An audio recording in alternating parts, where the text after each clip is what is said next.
Cheers, my dears. Happy Friday. You see what's going on here? I'm being very, very cautious. I'm noticing some spills on the table. If I wasn't on camera and I was at a restaurant, I would have a straw and I would be sucking it all up. I don't even have a napkin. Don't have a napkin. That was subtle, wasn't it? Happy Friday night, everybody. Welcome back to Ribbon Candy Hooking. This is not as alcoholic as it looks, I promise you. In fact, I was told I could have two. Cheers, my dears. Are you noticing the lemon earrings? I think I'm really pushing just a little bit more summer because I'm freaking out about time. It's going to be September this weekend, right? Happy Labor Day weekend, everybody. Mm, that's really good, though. It's a wine thing with flavoring in it. That's all. Okay, yeah, that's the drink. All right, I might need, you know what? Let me just wipe this up with my shirt. That's the best thing to do. Labor Day weekend. I cannot believe it. Um, I wonder if you all have plans or if you are avoiding the roads and anticipating lots of rich traffic jams. There's my green screen a little bit here. I want to find out what you're all doing. There we go. Somehow I lost track of time tonight. It has been so wild here for the last few days. And I'm doing something that I think ADHD people all around the world do. I'm going to share it with you in a minute. And this will be like the magazine page test. Like, is this me too? I'll share it with you in just a minute because it might sound like a familiar and crazy thing that I have got going on here. Catherine, great to see you. It is sunny and hot on this Friday afternoon. Cheers, my dears. Cheers, my dears. Bottoms up. Mm, that really is good. I got I got a bunch of those, those things, bitters, for my husband for Christmas. And then he stopped drinking. So we have a lot of them, and they are not in themselves booze, but they are so nice to put into the flavoring of other things. There's like, I got all kinds of walnut ones and peppery ones and flavors that I thought were very sort of fall and winter. So I guess I'm benefiting from those, but I didn't mean to do that. Melanie, great to see you. Happy Friday from warm and sunny Western Washington. Ooh, you're all warm out there, huh? Have you had that snap too? Has everybody had that snap of like one more big summer hurrah, like in the high 90s? We had that for a couple days here, and I was fairly surprised because I had already kind of misplaced my really light summer attire, and I thought, wow, this is like punishing heat is back with a vengeance. Joyce, great to see you. Oh, it's gloomy in Pennsylvania. Happy cocktail time. We'll make it not gloomy. We'll make it right. Great to see you. Karen, great to see you. Happy cocktail night in sunny and cool Black Forest, Colorado. It's starting to feel like fall. You know, it other than that terrible heat wave we had this week, just when the kids went back to school, um, I noticed here in Connecticut that some of the trees on the shady side already have fall colors, just patches, just like a blemish, just one little patch or just one branch of leaves. But it is exciting because it is already sort of putting me in the mood for fall, which makes me happy, but also makes my heart hurt because I'm working on the haunted rug book and a bunch of other projects. I realized, oh, I realized that I am judging the Big E, the rug division, this coming week. And the reason I mention it is because, I've been the judge for a few years. Let me tell you. Um, yeah, on Thursday. So let me put my phone on thingy just in case it buzzes or something. I've been the judge for a few years, and every time the judging rolls around, there's usually like not a lot of rugs, right? We say this every year. There's not a lot of rugs. And I think last year maybe I had like 10, something like that. And the year before, maybe 8. And I always come on the show here and say, whether it's the Big E, something that large or not, submit your rugs and your work and your projects to your local fair because it's such a celebration. That's what this issue of Magpie that's about to come out also is about. Such a celebration of the country fair of what everybody does. It's like this beautiful sense of spring and everything coming back alive, and then right through the summer it's so hot and crazy and punishing, but during that time things are growing, and fruits, veggies, flowers, everything's growing. And by the end of the summer, as soon as we enter the fall, it's this sense of, at least in this part of the country, of like, well, let's see what you've got. Like, what did the planting, what did the planting result in? Do you have anything interesting to show? And then we have these beautiful big country fairs and small country fairs. And people are showing the things that they've grown and put into jars and knitted and crocheted and sometimes hooked and quilted and all of these beautiful things that they've been working on since last year. And it really is a culmination and a celebration of the things that you can make, right? Whether it's breeding like I don't know if it's the right word, but like tomatoes or squash or hooking a rug. So I always lament year after year that there isn't a lot of the rug division is tiny, even at an enormous fair like the Big E. It's the Big Exposition, but everybody calls it the Big E. So I was excited this year because there's a new manager. So she sent me a message, and I just was kind of skimming it because I thought it was business as usual. But this year, it doesn't sound very exciting, right? I'm probably building this up too much. But this year I saw that she said, because she hand writes and then scans the sheet, I have 17 rugs to judge. So I know that still doesn't sound like a lot, but I think it was 9 or 10 last year. So that means we've pretty much doubled the amount of rugs that were there last year. And I'm super excited, and I wonder why. Um, I hope it's because I keep shouting out and saying it over and over again. I'm like a boring broken record, and maybe everyone's tired of hearing it and everyone's pushing their rugs into shows. I don't credit myself with that much influence. But I know that last year I did drop off a bunch of the I think it was the first book, the Fox Chapel book that I wrote. I don't think it was the Design Like yet. But I dropped off one of those for everybody who entered a rug. And I think everybody wrote back. Remember, I think I read those messages and said how happy they were to get a prize because, you get a ribbon, but like getting something nice is even better. So they were all excited. And I thought, ooh, maybe little by little, in our own way, in our own little sort of orbits, right? Little by little, you do things here and there, and it's like being not a puppeteer, right? That doesn't sound right, but pulling little strings here and there, and they connect to other things. And if I drop off these books here and say, oh, I'm going to donate these, right? This is my pleasure to give like this stack of books. Can you distribute them? You never know. Maybe that's the reason people looked at them, and maybe they like showed their friends or whatever, and maybe their friends started rug hooking, and maybe that's why there's more rugs this year.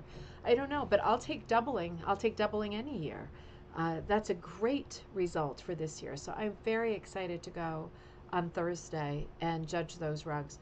I'll see if I can. I'll see what I can't record them before. I was going to say I can't record them before the Big E opens, but I wonder if I could record it and then put the video after the Big E opens to see how it goes. Let me think that one through. But I'm very, very excited to go and do that on Thursday. That doesn't affect our schedule. But what does affect our schedule is possibly Monday.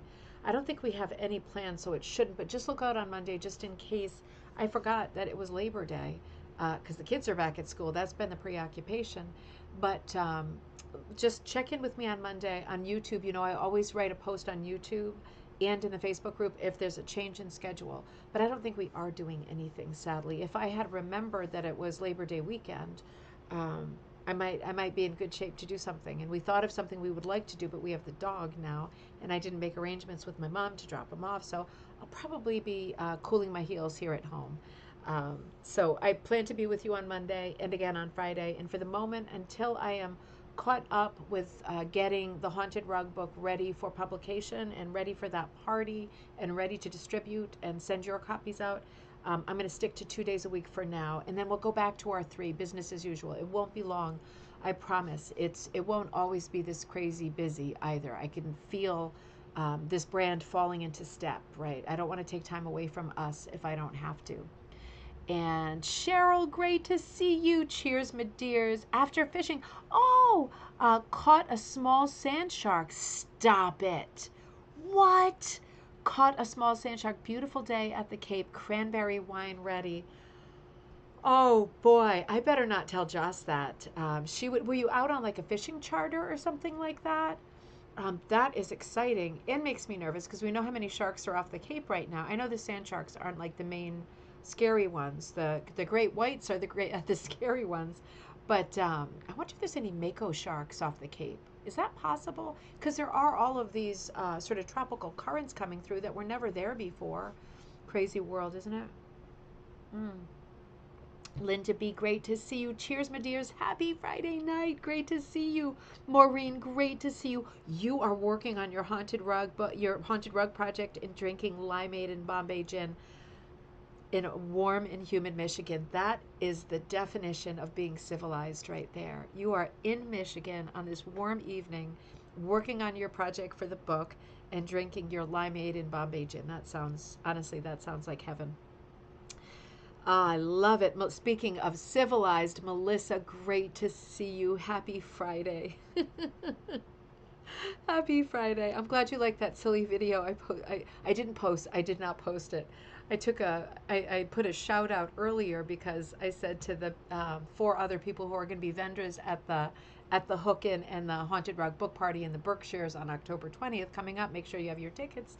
There's four other vendors besides me, and it's a big like 5 hour Hook In and party, and can be costumey if you want. But there's going to be four other vendors there, and I sent a somewhat crazy a text. I always send texts on Facebook to the other four buddies and said, can you send me a little video, like 1 minute video that I can put together so that I can publish a video of all of us who are going to be vendors at this event, the Haunted Rug Book event and Big Hook in the Berkshires.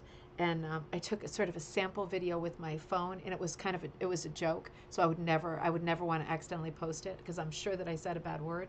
But also, I was like going around the house, which is just trashed, always trashed. And I thought, man, that was kind of fun. It was kind of funny. I wish I could share, but it's number one, not appropriate, and it's also then you would see what this house looked like, and you would think there was something seriously wrong with me, more than you think already. But seriously wrong. Gayla, great to see you. Thank you so much. Labor Day weekend marks the end of summer. So sad.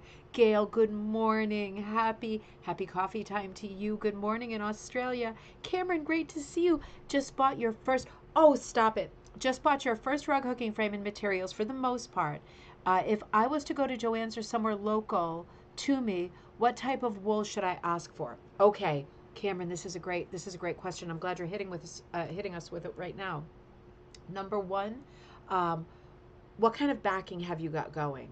Are you using burlap? Because if I have a Joann's right here. If I go to Joann's, do not buy monk's cloth is what I'm trying to say, because monk's cloth that they sell at Joann's and Michael's is different than the monk's cloth that we use for rug hooking. I know it's crazy that they are both gridded and white and 100% cotton, but our rug hooking monk's cloth is only sold at rug hooking stores, and it has a little bit of stretch to it, and it works great for punching and hooking.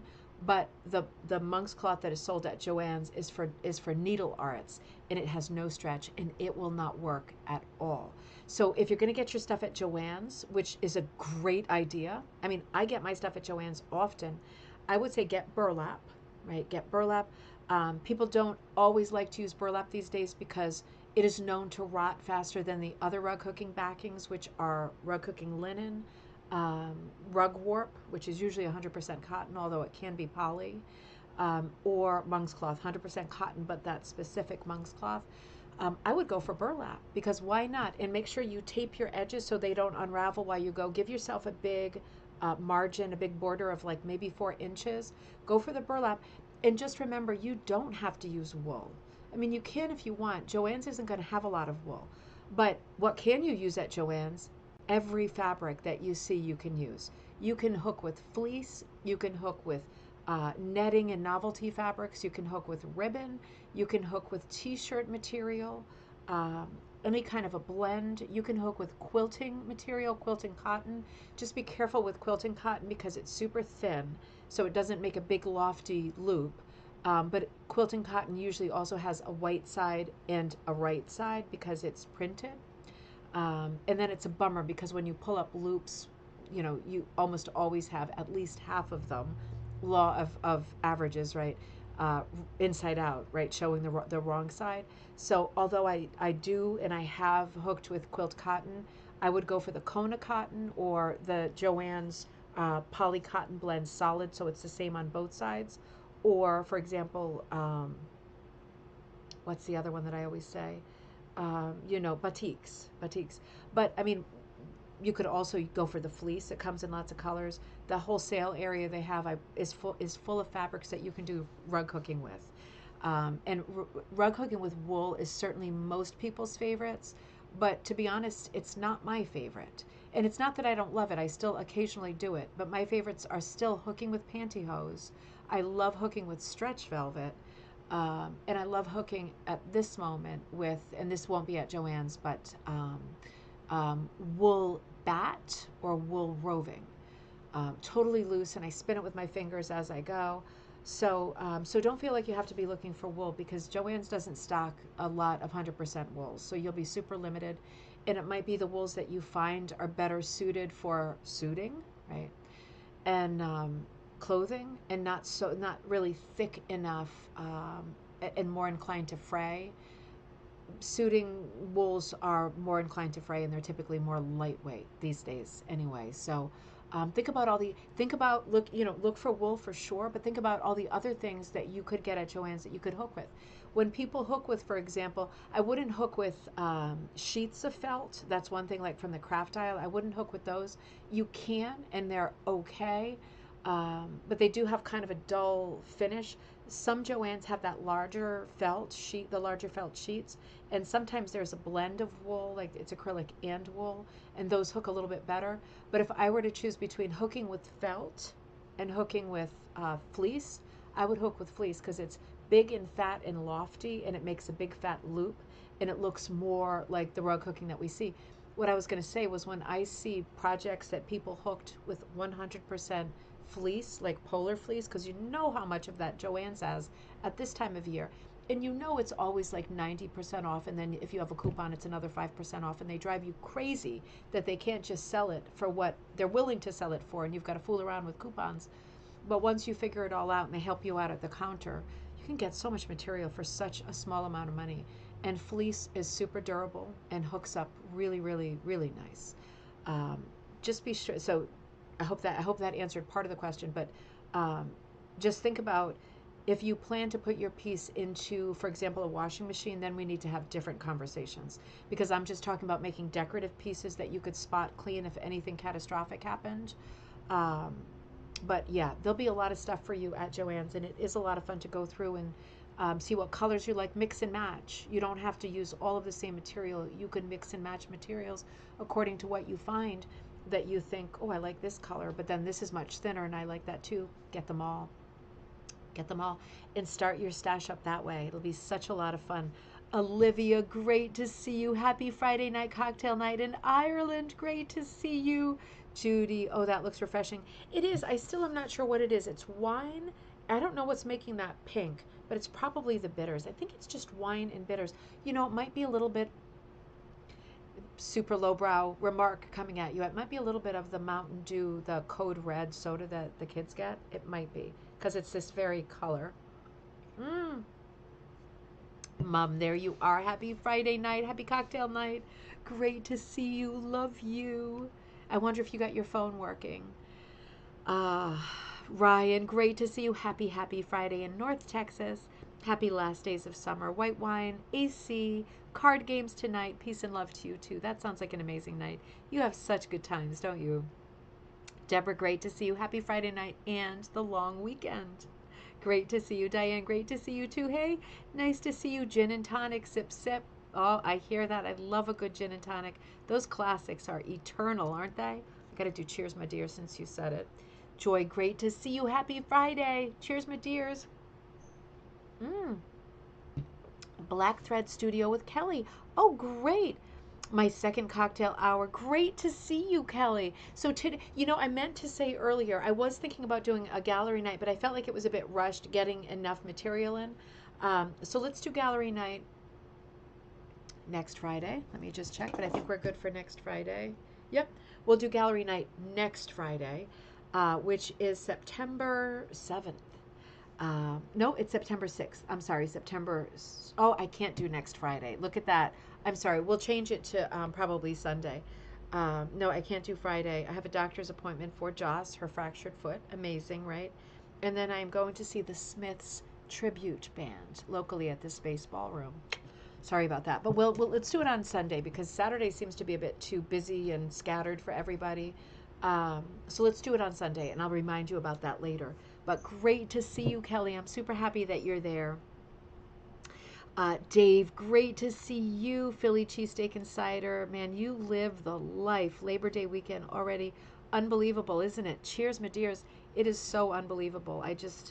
It's this, I'm starting to get, what's it called when you have that phobia of time passing? I think I'm starting to get that in a big way. I've only ever seen that referred to on the TV show Jonathan Creek, but I believe it to be a real thing. And I feel like it's hit me hard these days. This drink is excellent, but I'm almost empty. You know, it's because the glass is very small. I mean, you can vouch for that. The glass is very small. Cameron. Karen says, Cameron, you can also hook with yarn. Absolutely. That, Karen, thank you. Of course, you can also hook with yarn. Also, Karen, seeing you reminded me, we recorded the book club the other night. Um, so I'm posting that right after the show. I forgot that at the end of the book club, Karen, remember I said something to you that was a bit secret about organizations that we belong to, and it's something that I shouldn't just say widely until some more time has gone by. So I have to edit the video. So I'll do that right after the show, and then I'll put up the book club. Our first book club book was The Sewing Machine by Natalie Fergie, which was absolutely wonderful, and we had a great time chatting about it the other day. I announced our next book club meeting. We're going to go for every 3 weeks because the general feeling I'm getting is that most people are listening to the books and not reading them. I'm sure you're perfectly capable of reading a book in 3 weeks too, but just life and busyness, right? So I scheduled the next book club meeting for Tuesday, so switching up the day, Tuesday, September 17th at 8 p.m. Eastern Standard Time. And the book is The Indigo Girl. In The Indigo Girl, and I started it and then I stopped because I thought I want to listen to it a little bit closer to the time or I won't remember the names of the characters and stuff. By Natasha Boyd, The Indigo Girl. The cover looks like this. It is so far absolutely it's an amazing book. It's on Audible. It's as a book. Obviously, it's a contemporary book, so it's not hard to find.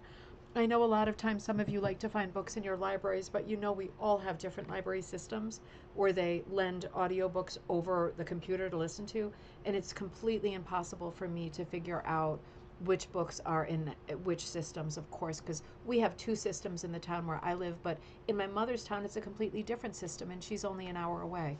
So I do the best I can with choosing books that are contemporary and that I think are different from one to the next. And if we keep going with this every 3 weeks or thereabouts, you don't have to log on for every one. Only log on for the ones that you like the book and you want to hear and talk about the book together. The others just hold your fire until there is one that you like. But don't feel like you have to belong to all and show your face for all. You definitely, absolutely don't. Only come to the ones that sound fun and are ones that you want to do, and leave the others and wait until the next title, because chances are if you're not crazy about one, you might like the next, you know. Nature Bound. Oh, Lena, great to see you sliding in like Kramer's. Oh, those are some funny shows, right? I haven't seen those in forever. Great to see you too. Happy cocktail night. Lisa, great to see you. Happy Friday. Just arrived home to catch the show. Fantastic, perfect timing. Almost finished the Indigo, Mom. Oh, good, Mom. You have to go back also and listen to the Sewing Machine. But yeah, Indigo Girl so far is so good. I just know my memory's good for some stuff, but for like names and things like that in something like a book, it's not going to last. So I'm going to listen to it like 2 days before we have our night so that it's all very fresh in my head. I'm really looking forward to listening to the book while I travel to and from the AVA convention. So that's coming up in Texas. Karen, when is that? Is that next week or a couple of weeks from now? That'll be a lot of fun, and I can't wait to hear all about that. I'm sure I have a bunch of other things to tell you, but they will come to me as the evening goes on. So while we're going to do gallery night next week, next Friday night, so send in your stuff, right? Send in the projects you're working on. We get a mixed bag of things, don't we? Sometimes, particularly like Dave and Melissa send in green screen slipping. Send in questions and project ideas. I love it when people do that too. I'm working on this. Help me brainstorm. All right, we might just get a weird green screen image today. But you know, anything that you're working on or you have done or you found or you're thinking about buying, working on a design, anything to do with rugs, we would love to talk about together. And I certainly want to see what you've been working on and celebrate what you've been working on. If you're new to the show, we don't do critiques, right? We don't, that's not what we're here for. We are here to be cheerleaders and to celebrate.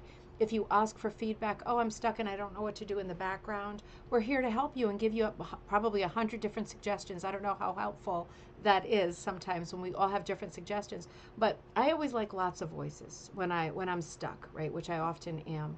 You get writer's block for rug makers, right? And sometimes you need to brainstorm. So always there for that. But typically, if you're new to the channel, if you send something in for gallery night and you think, oh, I suck. I know I suck. And this is my first project and I'm sure everything's wrong and maybe I shouldn't send it in. You should send it in, because every single piece that we look at, even if it's a very first piece or you're partway through a first piece and you've got some questions about your technique and your materials or whatever, there are always at least 100 positive things to say about that piece. We never say the things that are not negative. We just try to be helpful and solve problems when you ask for help. I never offer problem-solving advice if I have not been asked. I know that from life and for myself. It's not a question of not being able to take criticism. It's a question of sometimes I like things the way that I like them, and I know that technically some of my pieces are weak and the colors don't have enough contrast. But there's a reason I finished it and walked away. I liked it the way that it was. And I'm always very cognizant of what the strengths are in each of my pieces. Sometimes I like the piece just the way it is. I like the colors the way they are. Something is magical to me. Same for you. So we're not looking to critique each other and say like, oh, you know, it's great, but it would have been better if the background was blue. We don't do that on this show. So just know that whatever you want to send to show, you will get a lot of positive feedback, and we will tell you all of the great things that you are doing right? And then you can run with that. At the convention is next week. Fantastic. I can't wait to hear more about it. Honestly, I wish I could go. This is just an impossible month for me. David, great to see you watching from the artist community of Carrizozo, New Mexico. I'm sorry, I probably slaughtered that name. I'm so sorry. New Mexico, USA, member of the, it looks like the heart is covering your text, but I'm going to take a leap and play Wheel of Fortune here and say it looks like it says member of the Adobe Wool Arts Guild. Is that right? Oh, that is so interesting. That is so interesting. I don't know anything about that guild. David, is that an ATHA guild? Oh, interesting. I'm gonna have to look that up. I'm gonna take a picture of that comment. Hold on just a second. I just want to research that. I'd like to know. Teddy, I'm recording a show. So tonight, we're gonna do gallery night next Friday night. But tonight, as luck has it, I was literally finishing one of my own pieces for the Haunted Rug book. And I was thinking, okay, pulling up the last loops. The next thing I better do before I forget is get over to the bookshelf, of which, bookshelves line every room of this house because we're nuts. And I thought, I hope that when I stand in front of the bookshelf through like osmosis, a book jumps out and I think to myself, okay, great content for tomorrow night. And instead, you know what happened next? Just in this order, my husband came and he put down the new Rug Hooking magazine right next to me, just as I was having that thought, right? It's like serendipity. And I thought, yes. So for me yesterday, maybe for you it's different, maybe you're still waiting for yours, the latest issue of Rug Hooking magazine has arrived. And this is issue number 36, volume 36, issue number 2. This is September, October 2024. So we're going to talk all about this magazine because I know you're interested. I know you're interested because there is a new editor. So let's talk about that too. Let's talk about everything. Judy says, being brave to share your beginning work is a real boon to those of us who still consider ourselves newbies as well. I do know. Oh, it was Adobe Wool Arts Guild. That's so true. And I think for everybody always, no matter what, I think there are so many people, and I'm definitely one of these people, who no matter how long you've been doing something, some people still feel like they suck, always. It just never goes away. It's one of those like demon things, right? Demon on your shoulders always saying like, oh, they're gonna figure out soon how bad you are, right? You just show them this one thing and they're gonna know how bad you are. It's like if I show you a video of the house, you're gonna think there's something wrong with me. Some people have that always, and I think it does take a lot of bravery to send pieces into gallery night. And I just want to absolutely assure everyone that when you send your pieces in, we can all think of 100 positive things to say about any piece, even the simplest piece. We can think of 100 useful and positive things to say.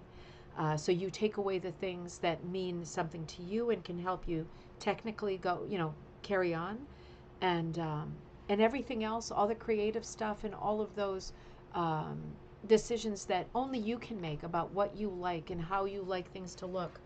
We give you the confidence to feel good about those decisions and to keep making those decisions without a ton of group support, right? Some people want help every step of the way and say, I want your feedback on this and I want your feedback on this. And other people, they just want to know how to do it. And then they want to do it. And if they like their piece, not everybody loves criticism, right? And that's definitely not what we're here for. So yeah, beginners, send your stuff in. You will be really happy what comes out of it. I think you'll be really proud and pleased. David says, yes, we are an active guild based in Albuquerque, New Mexico. We demonstrate in the farm building at the botanical gardens every other week and have monthly meetings and many retreats. This sounds like a very active guild. Holy mackerel. Wow, that sounds really, really busy and exciting. I can't wait to look up this guild. This sounds really great. I'm so happy to hear that you have both regular meetings and retreats. You have events planned. That's very regular meeting as well. That's fantastic. I'm going to have to pay more attention. I'm thinking about when the Atha magazine comes out. I wonder, like, do we hear from the that guild that is based in Albuquerque? Because I don't remember for myself reading about a guild, that particular guild, and I think, oh, I want to know where most of the guilds are, right? And this is one of the projects I really want to work on with Sandra Ives for maybe next year. I would love to work with her because the guilds are already in place and try to figure out where there are big gaps, where there aren't any guilds. Because there might be people there who are just not on the radar because nothing is nearby. I'd really like to define where everybody is. Like, when you go to a restaurant or store and like people put pins in the map. I'd really like to figure that out, not just in the Facebook group, but mentally to figure out not where you are so much as where you aren't or where a guild is not, so that we can start organizing stuff in those places that are a little bit on the twilight of where the other guilds are, a little bit too far to travel to, So, Rug Hooking Magazine hath come. Jossie, when you have time, no. If you go over there, can you tell Papa that I need a refill, please? Okay. She's got a fractured foot, so maybe that was like not the best thing to do. She is hobbling along quite well, I have to say. Karen says, Dave, I would love to learn more since I am not too far away. I was thinking the same thing. I didn't want to say it, Karen, because I didn't want to volunteer you for a road trip, but I was thinking the same thing. Where you are in Colorado and that guild in Colorado, I wonder if you ever overlap. That's interesting, isn't it? That's really exciting. Dave, also feel free both here and if you are in the Facebook group, which is Rug Hooking and Punch Needle Club, always feel free to advertise like we're having a retreat or we're having an event or we're about to have our meeting. I hope if you're local, you'll come. I'm always very happy. In the Facebook group, we've been a little militant lately about people blasting their brands and other brands advertising on my page more than I advertise on my page. But that's completely different than saying we're meeting up this weekend. We have a guild meeting. That is always allowed. That is always welcome, always encouraged. So I'd love to hear more about that. So Rug Hooking Magazine has come. It came from me yesterday. I know we all get it at different times. So let's talk about the things that are going to be obvious, because there's a few elephant in the room things, and I don't want to, you're never going to trust me if I'm not honest about things that are obvious, right? So I'm going to say right out of the gate, because I know a lot of you also watch the show and have subscribed to this magazine, to Atha's magazine, based on me reviewing it always and praising it always, because just like with Gallery Night, I always praise the magazines too. We only have three rug hooking publications right now. One of them is my magazine, right, with Judy Taylor, Magpie Times. So this is new. We are just putting together our third issue. I proofed it last night. That will be out imminently in the next few days, I think. Well, we're printing it, so maybe next week. It's heading to the printer.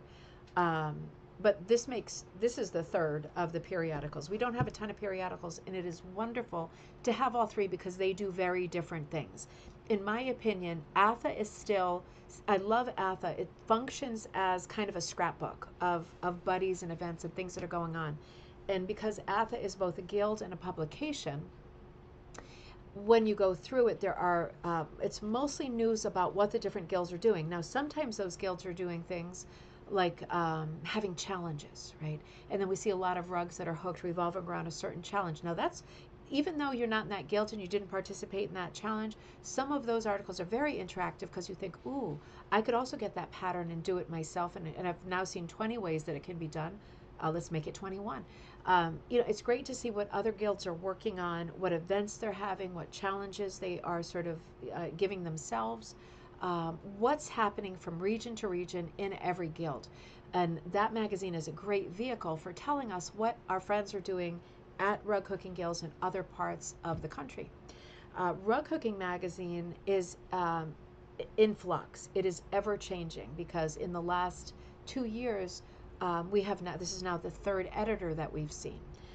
So there is a bit of a change of style to the way that the magazine is being presented. And let's look at this issue together to decide what we think is the same and what we think is in flux, is changing. So rug hooking is hard to pin down right now because there have been so many changes of leadership in such a short time. It's hard to pin it down right now. It is a big to be continued. Lovely as always. And Magpie is the magazine that I put out with Judy Taylor, and this is the newest magazine, and this is very different. It's I'm going to brag and say it is by far the largest of the magazines. We're over 100 pages again for this issue. And this is a mix of rug hooking, other fiber arts, but mostly rug hooking. Lots of different projects from lots of different people. Lots of crossover textile projects, a little more lighthearted in tone. The inspiration for this magazine, if you remember, was Wall Street Journal, a publication that is now defunct, but Magpie always has a comic and crossword. In the upcoming issue, there are 2 other game challenges. One has to do with stencils in the Edward Sands Frost style, and the other is another exercise that is a bit of a challenge that gives you the pieces and you kind of play the game. It's a composition game. But lots of people contributing different things to Magpie according to theme. So Magpie is more themed. And I'll just remind you, the upcoming theme for Magpie will come out in early December. The deadline will be November 10th. And the theme is Marshmallow World. So anything winter will work. Let's return to the subject of tonight. This is the cover behind me. This is the cover here. Now, when I say elephant in the room, I know that you noticed when you got the magazine that it is not a huge magazine. So this could be sort of a symptom. It's 80 pages all in, right? So it's quite small. It's a very good magazine, but for example, when I put it next to Magpie, right, this is Rug Hooking Magazine. This is Magpie. So it is a smaller magazine, and I feel I have to say that because I've encouraged so many people to subscribe. And if you're sitting there going, yeah, I got mine, it's not very big, I'm not super happy, why did you tell us to subscribe? Well, the content remains quite good, quite good. Let's look at what is in the magazine. And I want to talk about, for publication that's a little bit on the short side, I know that a lot of you have been writing, nobody's been calling me out and saying, why did you tell us to subscribe? Because it is a great magazine. It continues to be a great magazine, and I have every faith that it will always be a great magazine. It is a little bit on the short side. One of the most noticeable things about the magazine is that it is 80 pages, but there are advertisements. So I get that. That's been pointed out to me several times. Nobody has been nasty. But people, to be honest, have been saying magazine comes, a huge part of it is advertising, and there's not that much content. So that is an observation. And if people who work on Rug Hooking Magazine are watching, I would say that is something to think about, right? It is something to think about. And I can't comment that on that or explain that. I can say that Magpie Times doesn't have a single advertisement in it, and it never will, and it is much, much, much bigger. We're able to put this out for, way more pages, 100% content not interrupted by a single ad. So I cannot comment on the ratio of ads to content with Rug Cooking Magazine. All I can say is that it is a little bit on the slim side, but the content that is in there is wonderful. So let's start there. Now, this is one of the things, oh, well, let me just show you the slideshow. This is one of the things that I think is really interesting, and maybe we should start at the end with this conversation, but let me just sort of tip my hand for the moment and say,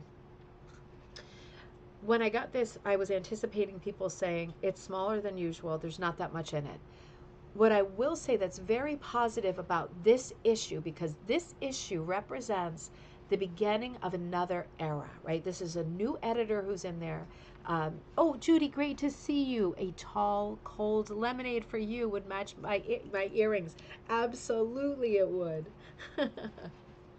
So, the thing with the cover, a few things are happening here that are important. If you see on the top, Celebration, right, that's the magazine that they publish. That is always thicker than the actual magazine. Celebration 35 is coming out. Call for entries.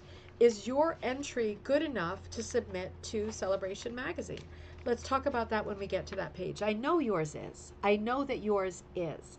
Let's talk about that when we get there. Now, otherwise, we're looking at the main features in this issue, right? So the main features are turning paintings into rugs. Fabulous. The cover design is from that article. We're going to look at that article in sequence. Beautiful article. Very compelling. Turning paintings into rugs. Well, that sounds really exciting, doesn't it? Next feature article, The Art of Swatch Making.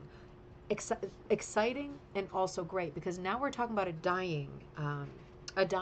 very practical and technical dyeing article. Very good. These are both very different articles.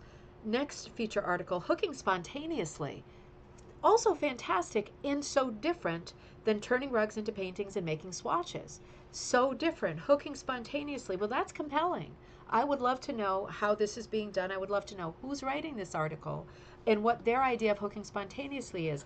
It sounds exciting, right? It's very different. And the last feature article, at least on the cover, is Creating Realistic Reflections. Now, this seems like another technical article just by the title. I'm expecting to see kind of Monet-esque reflections, right? Pictures that have a mirror image, right? That's what I'm expecting to see when I open the magazine. Now, these 4 features that are being picked out on the front cover are very different from each other, and they are all very, very strong subjects. We're looking at 2 particularly strong technical subjects and 2 very strong, more creative than technical subjects. So as far as what we're looking forward to when we open the magazine, I would say the balance on this is already very, very good. Very good. So opening it up, and let's read the letter, the editor's letter. This is Caitlin Danko. So she is the new editor. If you are on Facebook and you are in the Facebook group for Rug Cooking Magazine, you've already been introduced to her because she posted like an introductory post. She looks absolutely lovely. I'm sure she's going to be a pleasure to work with.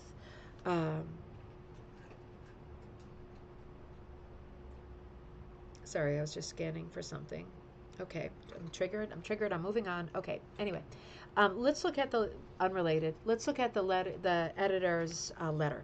So she writes that the theme of her letter to us, because it is her first one, is getting hooked. And so Caitlin says, "Hi there, I'm the new editor of Rug Cooking Magazine, and I'm excited to bring my experience in publishing to these pages. Though I am new to the world of rug cooking, the warm welcome I have received from the contributors I have begun to know has made me feel like an old friend. And isn't that exactly what rug cooking is about? Adorning hearth and home within community. It isn't hard to see the care, skill, and creativity that goes into into a hand-hooked rug. During my short time in this role, I have already been blown away by the finished pieces I have seen, many of which color the pages of this issue. Aside from the beautiful designs, I love that these rugs are made to last, preserving the hooker's intentions, love, and personality in wool for generations, and lots of other materials too. In that way, these rugs are truly heirloom pieces. Whether you've been hooking for decades or you are a newcomer like me, you'll find inspiration and instruction that speaks to you, to your level of expertise in this publication. But don't let your interaction with Rug Hooking Magazine end there. I'd love to see photos of your work and hear your rug hooking stories and suggestions for future magazine articles. Send them to kdanko@ampri.com to start the conversation. Happy hooking. So that is a very, I think, warm, welcoming, very open and transparent message. She's saying, "I'm not a rug hooker. I'm not experienced in this way. I'm jumping in. I'm just landing on my feet, hoping for the best, learning as I go. Everybody so far has been very friendly. She's excited about the subject. She's excited about the idea of hooked rugs and what that represents. She's excited to jump in and get going. And she's asking for article ideas, magazine ideas, and she seems very open to hearing suggestions and ideas. So there we go, right? That's a great start." David says, Laura Salome, who has had so many articles in Rug Hooking Magazine, is the president of the Adobe. Interesting, is the president of the Adobe Wool Arts Guild. Okay, I definitely know who she is. That is, I have not met Laura, but that is exciting, and that does help me connect the dots in my head. So thank you. That is really good. I took the photo. That's my next move when I hang up.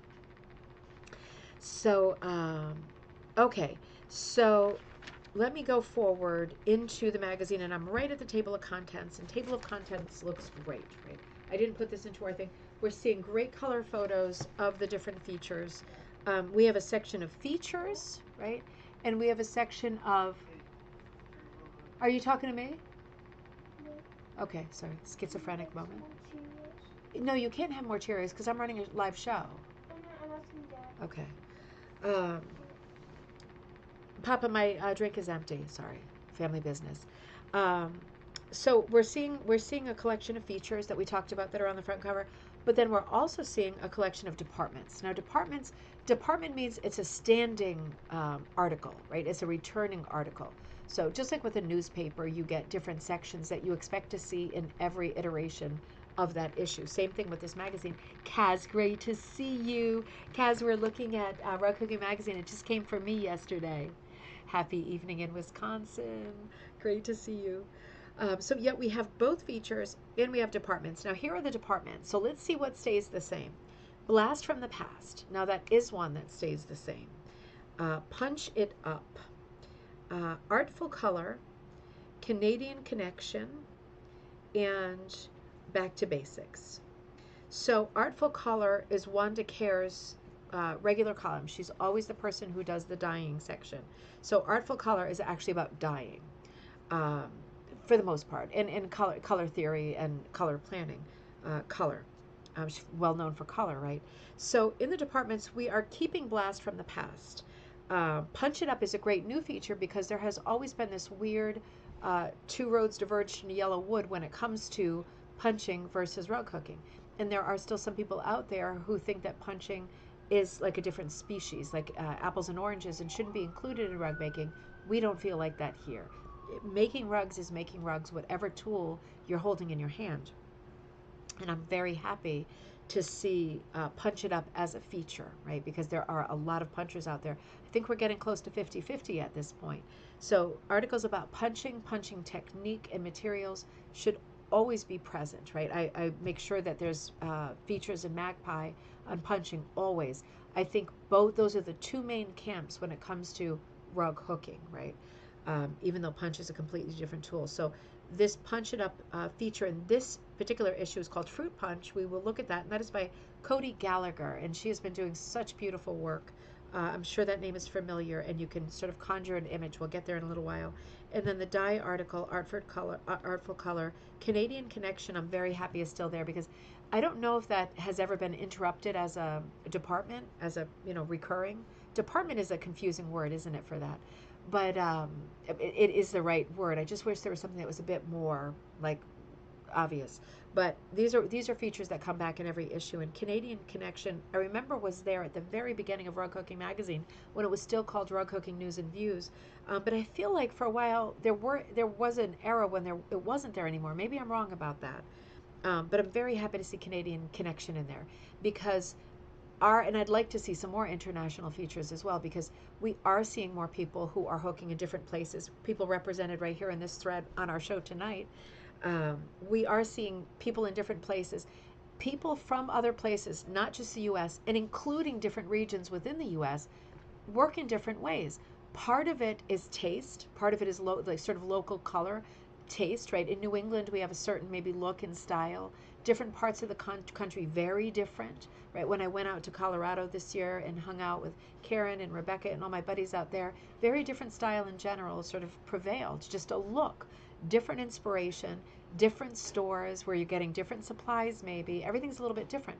And even more different from country to country. If we're talking about Canada, quite different look Canadian work is, isn't it?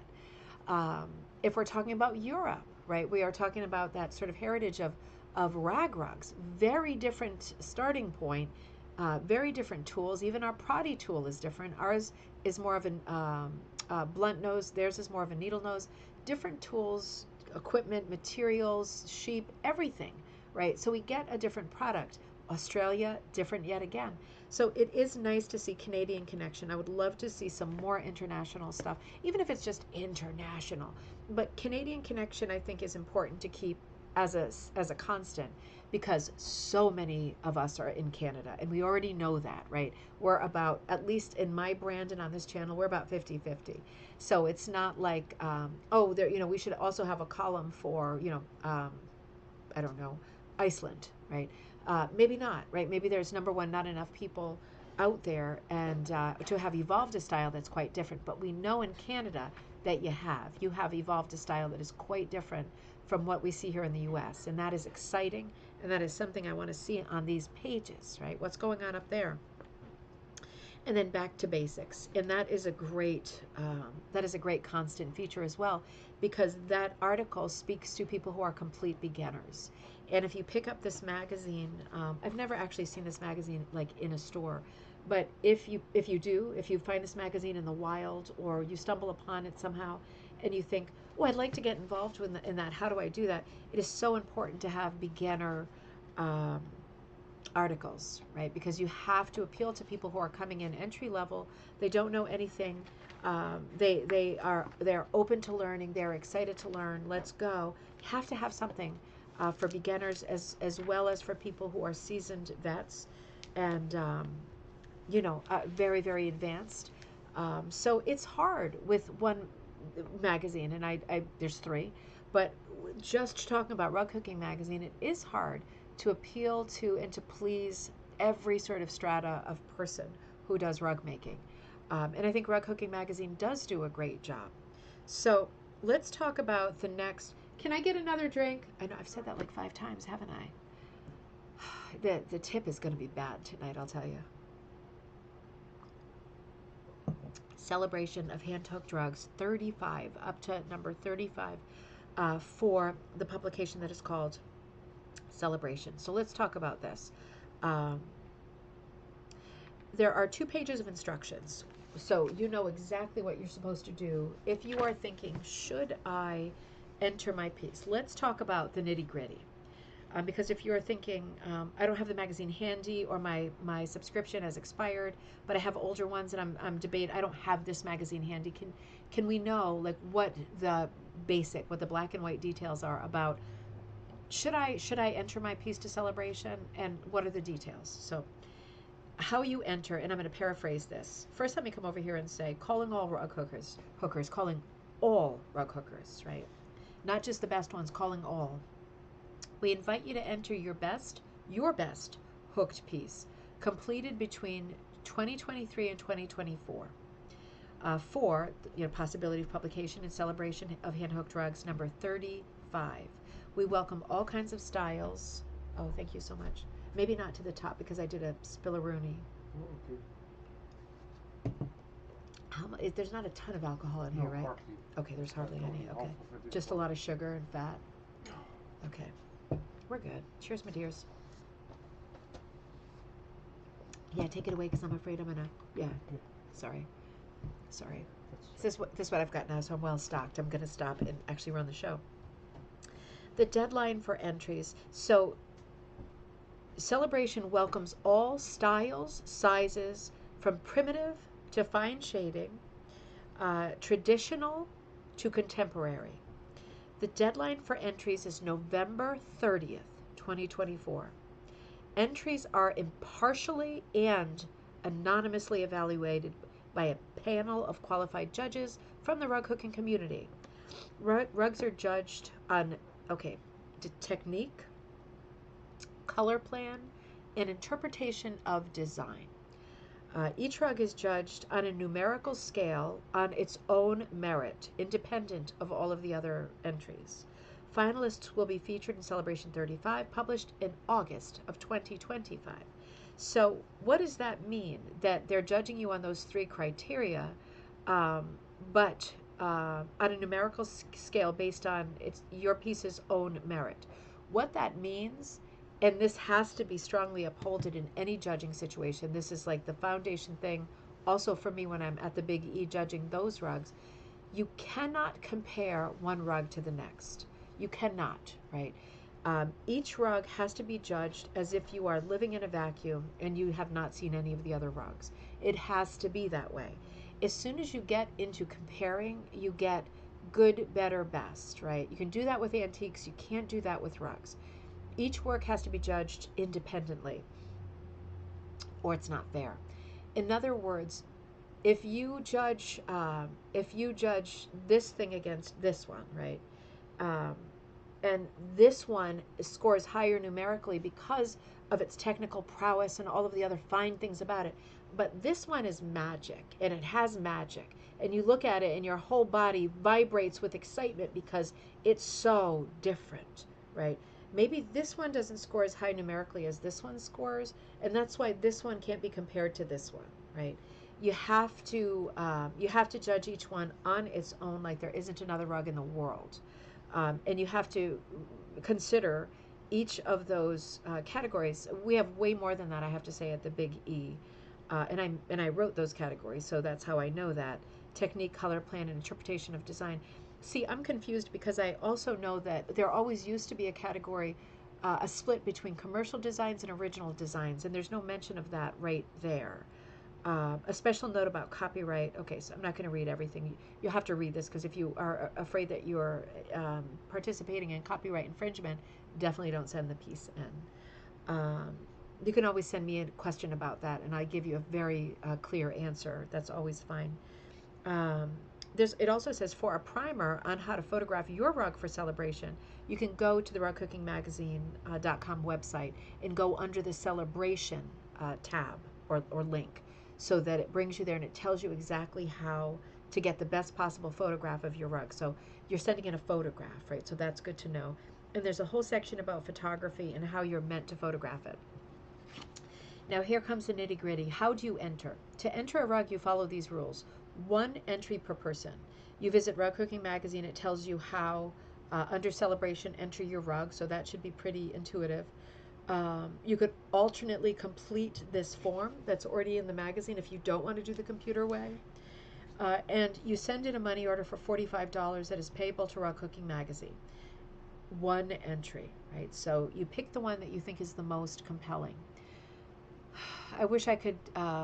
I wish I could say more on that subject, but obviously the word compelling is a moving target. It's different for each of us.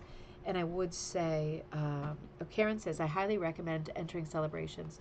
I'm one for at this point. I'm one for at this point. You just never know. That's a little bit cut off, so I'm not understanding it. But you're happy that you entered, right? Do you have a piece coming out in celebration? Is that what you mean? Um, yeah, I think it is exciting to enter. I think there are a lot of entries. So if you send your best piece in and you feel like, I thought this was magic, I thought this was the most magical piece I've seen, um, and they don't choose it, be ready to let that go as well, right? Because this is very subjective, and we know how rejection works for writers like Stephen King, right? Whether you like him or not, he started throwing his manuscripts in the garbage, and luckily his wife took them out and she brought them to agents. We know the story of rejection all going, through fine art, writers, every sort of category of creative person deals with rejection, and we don't even want to think about it as rejection. Sometimes it's just not right for that issue, or they have something too similar that they've already decided on. You just don't know. But if you feel that it's worth $45 to give it a shot, then you should absolutely give it a shot. One was rejected and one was accepted. Okay, that's great. So those odds sound great, right? I know a lot of people do submit stuff and get really disappointed. And that breaks my heart because, again, yeah, I've been rejected from everything starting in high school, right? Rejected from every sports team, every year, everyone, every time. Rejected with all my writing projects, right? Like, I ended up getting an agent for fiction projects, but after, honestly, 100 rejections, more than 100 rejections. So just be sure that you're the kind of person who can deal with that, right? Because it is awesome to have something published, but if you feel like it might hurt too much if it doesn't work out this time, then instead send something into Magpie Times, right? There's a solution for you. Rug Hooking Magazine will award prizes for but obviously Celebration is very prestigious, and Celebration is a collection of what are considered the picks of that year, right? So you can always send stuff into me. I love printing stuff in Magpie Times. I love your work in all of the books that I publish. But if you are really focused on Celebration and you realize it's competitive and you want to get in the fray, right? Get in the fray. But just understand that when anyone is judging creative art, it is not a level playing field. And I don't mean anything is wrong or corrupt. I just mean that as long as human people are making decisions, it is 100% subjective. We can break it down into 1,000 different criteria and say it's very, very technical. Everything is based on this technical scale. It's human people who are deciding, so it is subjective. So just know that. So Rug Hooking Magazine will award prizes for the 3 top rugs. The highest scored rug will be awarded $500. The second highest will receive $250, and the third will receive $100. The online entry fee is only $35. The mail-in entry fee is $45. So be aware of that. You save $10 if you're able to navigate the online, right? See how you feel about that, because sometimes doing stuff online for some people is not worth the $10 sanity loss, right? So you decide how apt you are on using computers, and if you want to try to do it online, you should do it online, save a little bit of money. So something to think about, and I really encourage everybody to try who feels like they're okay with either outcome. I never, I'm just, for myself, I don't submit anything anywhere, mostly because I'm publishing a magazine and publishing books so quickly. I just don't. And one of the reasons I don't submit to stuff anymore is because, for me personally, everything that has to do with competition is super unwelcome in my world. It used to be that I was more excited about competing, but I went to college quite a few times, and then I got to grad school, and everything is, in my mind, competing against other people. Even when I go to the gym, I'm crazy, and I'm looking at what other people are lifting, and everything is a competition. I know that I'm like that, and I don't like being that way, so I tend to not participate. If you're somebody who thinks, man, it would be a feather in my cap if I got in there, you really should try. You really should try. That's my favorite, Dave. That's my favorite expression. Never try, never win. Depression era slogan. That is the best expression. So think about that. Now we move on to our first feature, and the feature is called, and this is the one that refers to turning paintings into rugs. This is a beautiful feature. This feature is, just so we know, it goes from page 8 to page 15. Okay, so it is 2, 4, 6. It is 8 pages. This is a beautiful big feature. I'm very fond of this one. 2 artists, Imagination. Let me show you what this looks like. Imagination. Oh, wait a minute, wait a minute. Let's go forward. Here we go. There we go. Do you see the play on words here? Imagination. Two artists' imagination reimagining paintings as vibrant rugs. Text and photography by Kada McCoy. So, as usual, I am not going to read the entire article or show you all of the images from the article because number one, you might not have gotten your issue of Rug Cooking Magazine yet. And number two, you might want to order it based on our review tonight of what the features are in here in departments, and you might not want to have it spoiled, right? I don't want to. I don't want to do too much of a spoiler alert. So we kind of skim the surface of the different articles, so you get a feel for what's in this particular issue. The piece we're looking at that heads up this article is called Flight. It is 8 foot by 6 foot and 6 inches. That's big, right? Spot dyed wool on monk's cloth designed by Tate Nation and punched by Kada McCoy of Greenville, South Carolina, 2021. And it says, Taking Flight. And again, this is written by, I'm not sure if it's Kada or Kada McCoy. In late 2020, when clouds of the pandemic hovered over South Carolina's Blue Ridge Mountains, I began to look for a creative and productive way to fill the hours of isolation. Just the year before, I had embarked on a journey in the art of punch needle rug hooking, and a new rug design inspiration was exactly what I needed. I reached out to my longtime artist friend, Tate Nation. We recognized in the art scene of Charleston, South Carolina, Tate's paintings are a lively medley of bold compositions, festive themes, and vivid color palettes, noticeably influenced by Caribbean art. Scanning the dozens of images on his website, I was drawn to the bright, expansive designs of abstract works, well suited for rug crafting. Yet, I wondered, how would he respond to my request to replicate his designs? My close relationship with Tate stretches back more than 30 years to when I owned and operated an independent bookstore, and Tate was promoting a newly published book.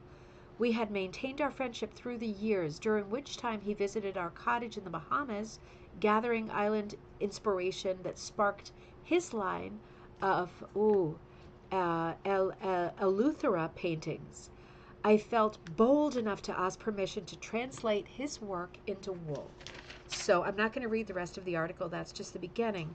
So the idea is that Kada is translating Tate Nation's original paintings into hooked rugs. This is the hooked rug version that you're seeing at 8 foot by 6 foot 6 inches. And you see what she's talking about here. It is so colorful. It is festive. It has a pop art quality. It has a great storytelling quality. For me, it's a little bit of Friedrich Hundertwasser, but it's also a little bit, what's his name? Herring, Keith Haring, right? It has a little bit of an 80s flavor, that bold graphic shape placement of shapes.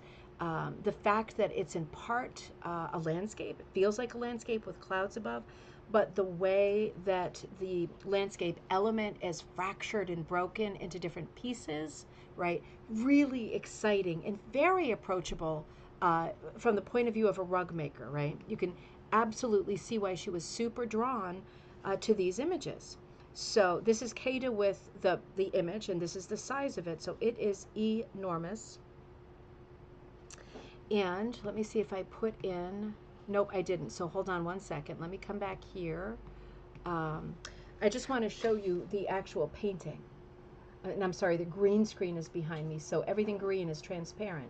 But you see, there is quite a similarity, but the painting has just it has a very different feel, doesn't it? It almost looks like, it says Flight by Tate Nation.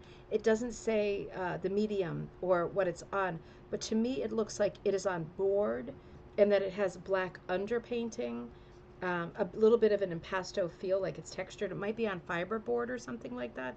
Looking at a photograph in a magazine. But it looks like it might be on fiberboard, a little bit of texture, and it almost looks like there's some transparency, so it makes me wonder if the medium is maybe like oil pastels or something like that. You know what I mean? Because it almost looks like chalk painting in some places. Not sure, and it doesn't matter.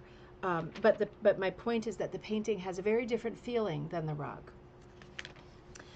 In the next image I wanted to show you, there's many images in this particular article. And Karen says, "Oh, that looks like hot air balloons. I love that painting." Yeah, super, super exciting. It is vibrant is the right word, isn't it? I think Katie uses that word, and it is the right word. It is super, super. It's energized, isn't it? It's a really energized piece. Now, this is the next. This is not the next piece. There's many pieces in between where we're seeing both the painting by Tate Nation and the rug by Kata McCoy. So we're seeing a mix of both. And this is another example. This is the hooked rug. This is called Catnap. This is 3 foot 6 inches by 3 foot wool on monk's cloth, designed by Tate Nation and punched by Kata McCoy of Greenville, South Carolina, 2022. Lots of examples in here that are absolutely spectacular. Now, this one, I thought, let me just shift this just a little bit. Hang on. I feel like I've got a little bit too high up. There we go. This one was very different for me because the work is very graphic and more in the style of catnap and flight. This piece struck me as quite different, and this has a wonderful name. The original painting is the one you're seeing on the top by Tate Nation. It's called Down to the Wire.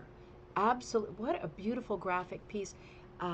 Silhouettes that we're seeing in kind of blue tone, right? It has a very sort of jazzy, dusky evening quality to it that is really almost musical to look at. Very different, the version, the hooked version that we're seeing.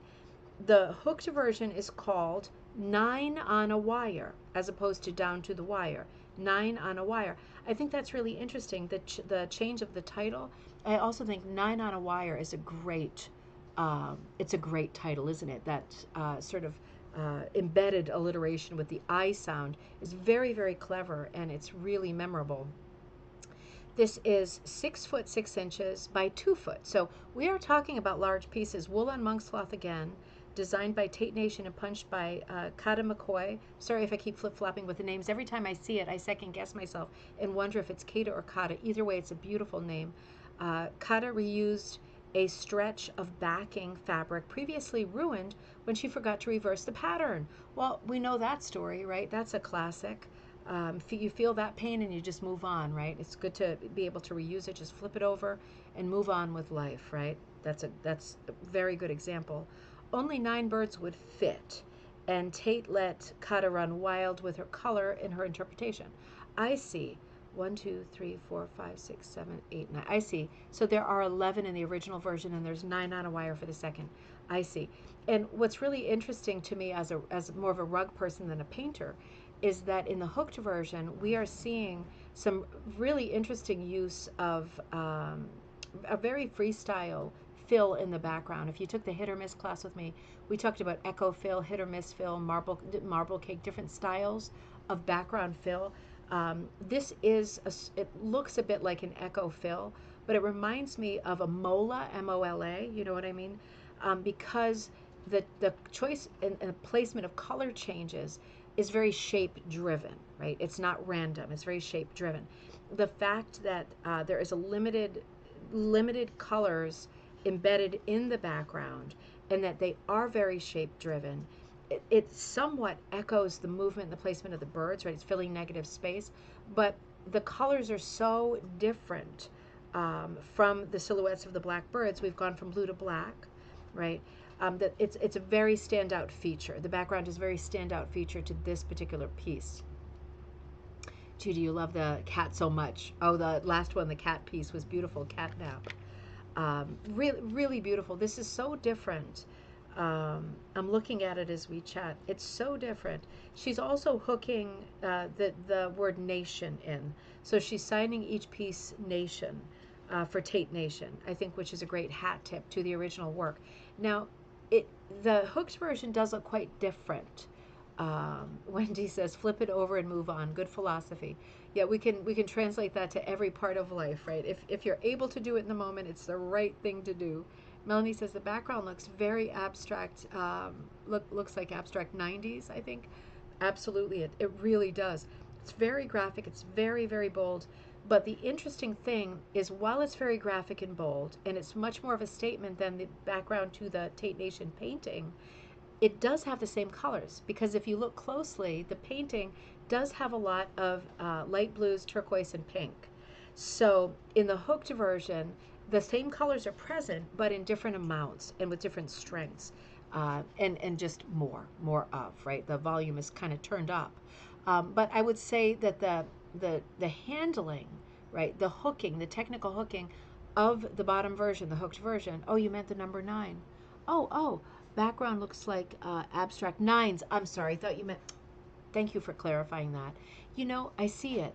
I see it. I see it. You're right. Thank you for clarifying that. I'm always looking for typos, because I always make typos. Karen says, to me, the background looks eclectic. It does. For me, it has a little bit of um, a bit of a tribal feel, right? It reminds me a little bit of not necessarily Native American, but like other cultures, like early sort of ethnic styles of art. The fill does. But I will also say that while it is eclectic, right, and it does evoke like different feelings and different moods, different styles, different visuals for different people, I will say that that hooked background is so well in keeping with the tradition of rug hooking, right, because it is sort of a spin on a hit or miss, right? I think the placement is a little bit more thoughtful than utter random hit or miss, but it does have the feeling of a hit or miss background. And it really brings to our attention how hooked background fills are done, how they can be handled, where directional hooking comes in, where the choice to hook, either how you decide to fill your background, is a huge part of your composition when you are hooking a rug and you have this much background. There's more background to this piece, negative space, than there are birds. So it is interesting that she has hooked, I would say, so aggressively in a traditional rug hooking style. It makes me feel proud, right? Because it's like she's really pumped up the volume, and really shown how hooking is done as a proper demonstration. But she's incorporated all the colors of the Tate Nation, the original painting. I think it's very clever. David says, Alaskan tribal look background. Absolutely. There we go. Thank you. Absolutely, it does have that flavor. It definitely has that flavor. Interesting. Also a bit paisley looking. Well, then we go for more Eastern inspiration. It does have the 9s, the paisleys. I feel it too. It's very lyrical, right? It has great movement. It's got some beautiful, gentle, curved shapes, right? I see some sort of arabesques in there, right? It has a little bit of a classical feel, little bit of an Alaskan feel, paisley feel. It's a real mishmash. It's very different, and the amount of noise, right? The amount of color changes and movement is much stronger on the right side of the painting. If we consider the middle to be off center, right? If we consider this like a seesaw composition and the tipping point is actually the bird that's flying, if we take that for granted, then the heavier side, where there's more birds, actually has heavier and more complicated fill in the background. Alternately, the left-hand side, which is the more sort of sparse and relaxed side, has more relaxed hooking in the background. Now that's interesting, because a lot of people would be tempted to put the busy background behind the less birds, right, to balance, and put the less busy background behind the more birds, just for balance. I think this works better because it really underlines the conversation. Here's the busy side. There's more birds. There's more weight on this side. There's the fulcrum, right? That is the bird that's in the air. That's our fulcrum. If you took the class with me about composition, I think the class was color and composition. We talked about a seesaw composition. That is one of the types of composition that comes up. And this is an upside down one. The fulcrum is the base of the seesaw that everything teeters on. And you look at the weight on both sides, one side versus the other side. How is the weight distributed is it comfortable? You know why this is comfortable, and you know how we can have so much busyness on the right hand side with the birds, with the colors, so much more noise on the right hand side than the left. The reason that can happen is because on the left hand side, that middle bird has his tail touching the bottom border. And for that reason, he is anchored. He is attached to the bottom border. He is literally anchored. The weight has been put down. It is secure, and it's not functioning as a fulcrum anymore. It is not active. It is a stable composition. That tail means a lot. Now, if that tail was in the air, I feel that this composition wouldn't be as successful, because I would feel a little bit like a boat with the anchor up. I would feel a little bit like a little bit up in the air myself, right? Like a balloon that escaped and it went way, way, way up. It'd be a little more uncomfortable. This is a stable composition, despite the fact that it is dramatically unbalanced technically. And this is what good art is about, looking at one small detail, like that tail touching, and realizing that's the character who's making this all happen. That's the character who's making this piece work. Let's keep going. So moving on, same article. This is the cover piece, right? The cover of the magazine. This is called James Cistern Boats. This is 5 foot by 4 foot wool on monk's cloth, designed by Tate Nation and punched by Kada McCoy, 2023. The rug was the most complex piece of the project, incorporating 3 levels of depth, variegated and combined yarns to reflect Tate's painting style. That is absolutely gorgeous. That is absolutely gorgeous. I have to say, there's so many things about this piece, and the painting, right? The Tate Nation painting is below. Let me just make sure it's not. Okay, wait a minute. Let me just double check. Oh, wait a minute. Oh, this is. I'm sorry, I have this in twice. Do I have this in twice? No, I'm sorry. This is the painting. I'm sorry. I do have my glasses on. They just don't help enough these days. So this is the painting. And isn't it, you see what I mean when you look at the layer, whatever this material is, there is some degree of transparency. And does it seem also to you like there's a black background to the paper or to the canvas?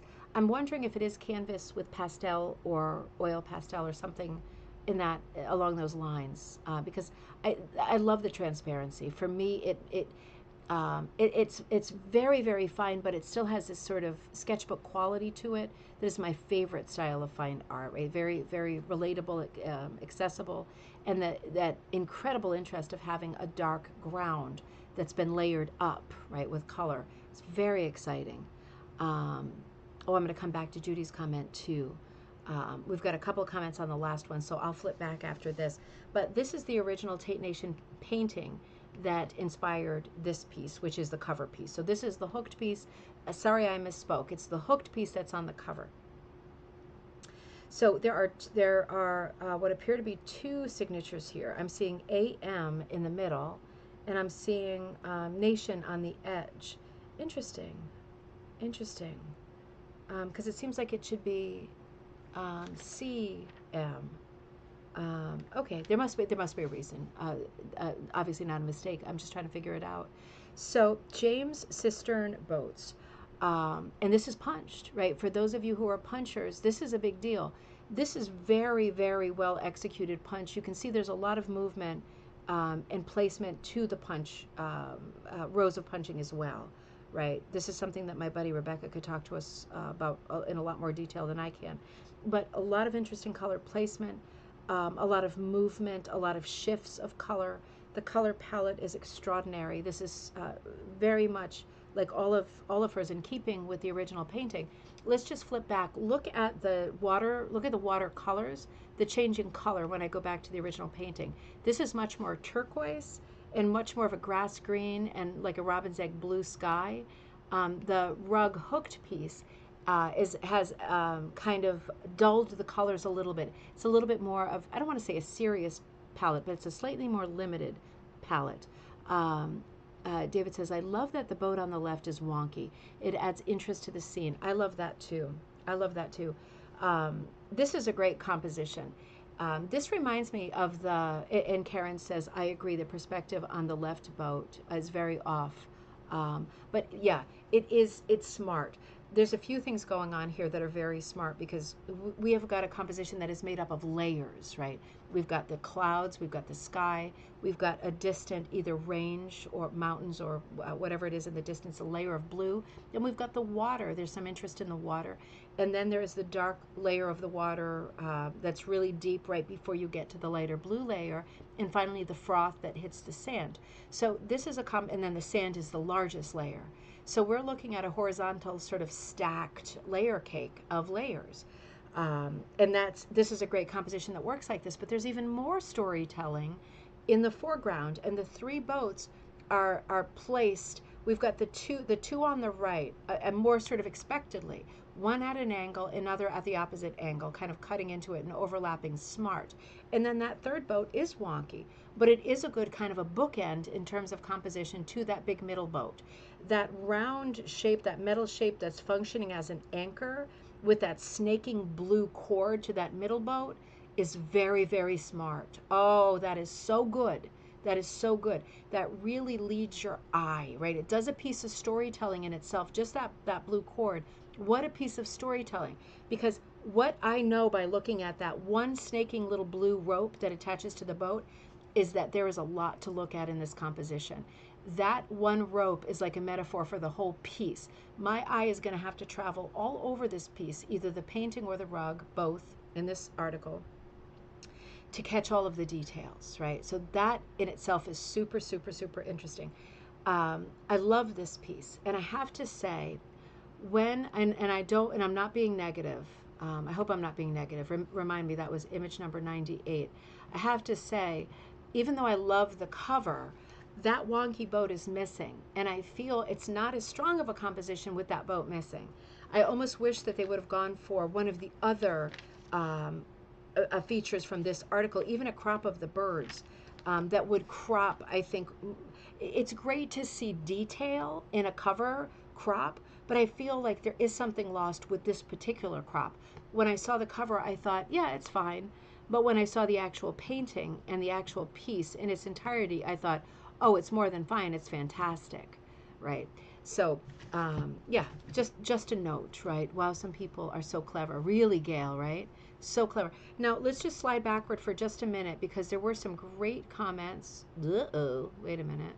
Oh, wait a minute. There were some great comments on this piece. So let's come back here to the birds. David said, okay, we got those. Deborah said, I see hearts, off-center hearts.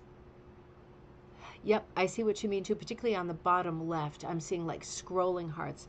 That's a great observation. Judy says, the bird outlines are so crisp and sharp, even more so than the painting, which is important against the busy background, I think. That's a great comment. Absolutely. That sort of film of dusk, right? That like dewy sort of filmy layer that is available in the painted version is not as available for a rug hooker. It is not impossible. It can be done with some very careful color placement, but it is, if you do want this busy background that I think was the intention and was the hope, you do need to have very crisp, high contrast silhouettes, because this composition is not intuitive. Birds on a wire, yes, but there are quite a few birds in this one composition that are not in like stereotypical bird postures and are at risk of not looking like birds if they are not in super sharp contrast to a very possibly distracting background. With the sharp contrast, it isn't distracting. It's absolutely perfect. It is just gorgeous. That is a beautiful feature. And you see why I was making a big deal out of that front before we move to the next feature. You see why I was making a big deal out of that front cover layout, because the first thing it talks about is the article Turning Paintings into Rugs. And it is a striking article. It's an important article. If you remember, in some recent issues of Rug Hooking Magazine, we were seeing some articles that were 20 or more pages long. And to be absolutely blunt, If the magazine is only 80 pages and a huge portion of it is advertising, there's not a lot of articles left, are there? Personally, I love this size of article because while I love this feature, not everybody's going to love every feature. You cannot please all of the people all of the time. You can only please some of the people some of the time. And for that reason, I feel like you have to have variety. The variety has to be there. Because if you put out too many issues where there's just a few articles that are super, super long, not this issue, um, and not enough people connect to enough articles, then that's it, right? That's it. We are living in a disposable culture, and whether we like it or not, and whether you think that's not me or not, I can admit that's me. If I like, it's also that phrase about the definition of insanity, right? If I'm going to keep buying the same magazines, and sometimes I buy magazines at like Michael's and Joann's, and they cost a fortune. If I pick up a magazine enough times, and I've spent $22 on it, and enough times I go through it and I expect to devour it, and I'm disappointed, you can be sure I'm not going to buy that magazine again, right?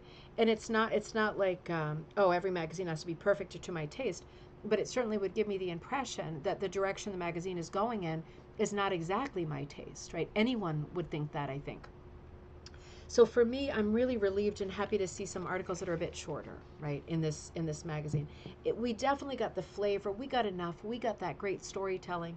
We saw examples of both the paintings and the rugs. We were able to make comparisons and draw conclusions and have great conversations based on what was there. Fantastic article.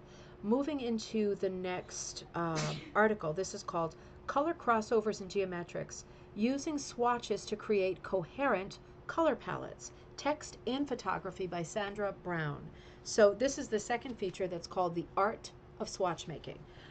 For the first time, I really rely on the cover to take us through chronologically the pages of this magazine, right? It is like it's being laid out in an even more intuitive way, I think, than ever before. I think that's a good thing. So we come into this article. This is actually a part two article by Sandra Brown. And I won't show you everything, but we're seeing colors like this, right? Beautiful colors in some older rugs, some newer rugs, or at least rugs hooked in the older style. Let me come and show you some examples that I have right here. So for example, on top we're seeing a swatch transitioning from gold to rust. And on the top right, we're seeing in this photo, the gold to rust swatch is reversed, placing the light gold on the dark aubergine. So this is a technical conversation, this particular article, about swatches and colors and opposites and color planning. And down below we're seeing a piece called Palace Scroll. It's a number 3 cut hand-dyed wool on rug warp designed by Jane McGowan Flynn and hooked by Sandra Brown in 2011. In this rug, the colors of one swatch are used in the individual frond leaves that transition from brown to pink. God, don't you love it? Do you see it? The fronds, like the smallest sprays of leaves, how they transition from brown to pink, while the full swatches are used in particular flowers, such as the roses, which show a red swatch dyed over gold. Fantastic. God, is that good. Those colors really pop. This is not my forte. And to me, this is still alchemy and witchcraft and absolutely gorgeous. Wendy says the article mentions Tate's trademark layers of acrylic paint. Oh, thank you. Acrylic paint and a stippling technique. Interesting. Wendy, did you see whether it said anything about having the canvas being underpainted? I guess the stippling was the texture, right? Because they're visible texture, not high impasto, not like crazy, like, Bob Ross, but the stippling explains it. But I'm still sure that there's a black underpainting happening there. I just love it. I love the technique too. I love this piece. I love this piece on the bottom. This article is a technical article, and this is great for so many people. There's many more pages than I am going to show. Oops, I clicked on the wrong. Wait a minute. What am I doing? What the heck just happened? Okay, wait a minute. I'm as confused as you are. Maybe more. Hang on. Oh, okay. I see. There's something. Oh. Okay, that was major ding dong time. Sorry about that. Different article. We'll get there in a second. So this is the same article. We're still talking about Sandra Brown's article about swatches, right, and color. So, for example, things like this in this article, stuff very technical for dyers, but also for people who are interested in color theory, right, and color planning. This swatch on the left, consisting of oleo lemon yellow, aubergine, and violet over white wool, is designed to match a spider chrysanthemum. Oh, that's what you see over on the left, that particular flower, far left. In this instance, similar value colors from 3 swatches were combined to create a larger transitional swatch, a practice called cross swatching. So we're getting the language here. That's important too. I think it's interesting to show the flower too. The spider chrysanthemum. What a cool looking flower. So we are seeing, we're having a conversation not just about dyeing, but about color. So it should have cross, speaking of cross swatching, cross appeal to people who are interested in lots of different sort of angles of rug making, not just dyeing. So this is a wonderful article, and certainly learning technical words and to have the language in place when you're approaching dyeing and you want to have conversations about just what you want or just what you mean. It's great to have an article like this that really puts the language in place for us, showing great, really clear um, photos, and plenty of them, right?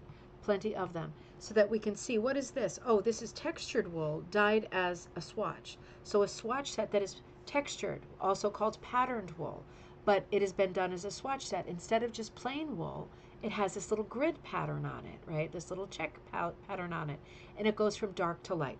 Now, we were just earlier talking about transitional swatching, which goes from color to color, as opposed to ombre swatch dyeing, which goes from the lowest value of the color to the highest intensity. So basically, one color dark to light. We're seeing all kinds of examples of different styles of swatch sets, different things that you can do in this article. This is also beautiful. Four value swatches dyed over amber gold, right? So the point I'm making here, I don't usually swoon over articles that are technical like this about color and dyeing, but I have to say, this one is exceptionally well done. It is exceptionally smart. In the inclusion of modeled swatches, how they're done, cross swatching, ombre versus transitional. It's like the greatest hits, right? Dye tips, variations, distributing dyes in jars. It really is comprehensive. And at the end it says, Sandra Brown has been hooking for more than 43 years. She makes and sells the Pittsburgh frame. Oh, you're kidding. That's that blue one, right, that travels flat. I love that one. A listing of this year's workshops at her studio guest house can be found at rughookingart.com. Fantastic, fantastic article. That was another out of the park, huge winner. Here, let's come over here first. I want to check out Wendy's comment. Wendy says, the article, okay, Wendy says, in July, I took a beginner dyeing workshop with Sandra Brown. Fantastic techniques. Wendy, you have got so many good answers tonight. I was going to say, I wonder where she is. She lives in Mansfield, Ohio. Well, there we go. Great information. Thank you so much. I can't imagine that she could ever do a bad workshop. She is so informative. And, you know, sometimes when you get an article, it's like the person tells you lots of great things, but sometimes it's not cohesive. And you're like, these are a lot of great things, but it's so much. And I don't see the baseline to it. I don't see how they connect. So I don't know if I'll be able to assimilate them in my head, right? The connections are not hardwired.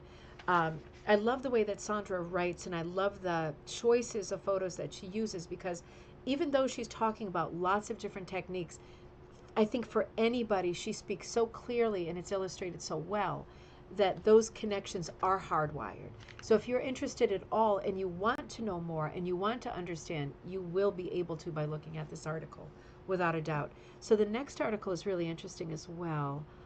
This is the next feature. This is hooking spontaneously. And the article is actually reversed. It's called Spontaneous Hooking. Drawing from What's Inside. Text and photography by Gwen Dixon. And quote by Rick Rubin from The Creative Act, A Way of Being, a book from 2023, Rick Rubin, R-U-B-I-N. Quote, if we focus on what's going on inside of ourselves, sensations, emotions, the patterns of our thoughts, a wealth of material can be found. So that's a great starting point, isn't it? I'm going to start this article out for you so you know what to expect. Um, Gwen writes, I have sometimes wondered if I could hook rugs spontaneously with few constraints in an unplanned way and based on my own experiences. Over the 2023 Christmas holidays, my husband Jim and I settled into a quiet daily routine of reading, eating holiday treats, and relaxing. I was reading The Creative Act, A Way of Being by Rick Rubin, and his thoughts on taking inspiration from the inner world and playing and playing with making inner world and playing with making a playing with making. I'm sorry, appealed to me. I'm sorry, that's me. A few days into the holiday, I started thinking about hooking. I had gathered beautiful hand-dyed merino wool during the summer months. The wool beckoned me from its basket in another room, but I had no pattern ready or in mind. I just start hooking, I thought, but I wondered, could I hook a piece with just the thoughts, feelings, or images in my mind? Could I make something that I would be happy with? Or would I become frustrated and end up wasting my beautiful wool? Our Christmas plans had been so simple that I had few distractions. Our presents had been wrapped and delivered, and the menu for the two of us was basic. I wanted to be present to enjoy our time and holiday treats, listen to music, and talk over coffee. And now I wanted to hook, to make something with wool that I had gathered. So I'm going to stop there with the article, but man, the writing is beautiful, isn't it? And I'm guessing it all worked out because we are seeing this piece and some other pieces in this particular article that are so, I was going to say spontaneous, I think very emotional, very introspective. Um, this one is called Treats. This is 8.5 by 8.5 inches, hand-dyed merino on burlap, designed and hooked by Gwen Dixon of New Brunswick, Canada in 2023. Let me see if I have another one in here for you. They are abstracts, right? So I think, okay, let's hold, no, let's do this one, and then we'll talk about abstracts in general. So I'm skipping over, many in this article. This one is called Pods. This is 12 by 12. It's hand-dyed merino on burlap, designed and hooked by Gwen Dixon of New Brunswick, 2024, Canada. So this is obviously based on that classic sort of mid-century modern atomic motif, right? We see this a lot at drive-in movie theaters, at restaurants of that era, in furniture and textiles, lampshades of this era. This is her own variety of it, pods, right? So absolutely beautiful, still an abstract, right? Beautiful pattern making, but it does certainly have that 1950s feel. Now, when we come back over here, this piece, Treats, that we already looked at, I will say, think about, I'm just thinking about the sentiment because I opened this magazine and I took pictures earlier, but I read none of it, right? I always do this with you, so it is spontaneous for me too. When I think about hooking what's inside of you, right? I think you can be you can do it in so many different ways. For me, this is like literally inside of you because it's abstract. It makes me feel, and maybe this is not the intent, but it makes me feel like what's going on in your mind, what's going on in your body, what little things are going like bloop, bloop, bloop, and what little things are going like blip, blip, blip. Like all of this magical under the microscope photographs, like what's going on inside in the interior of your physical body, quite literally, right? And we end up, if we're thinking in terms of that, what is my brain thinking? What is it doing? I can feel it working and thinking, and it's giving me impressions and emotion.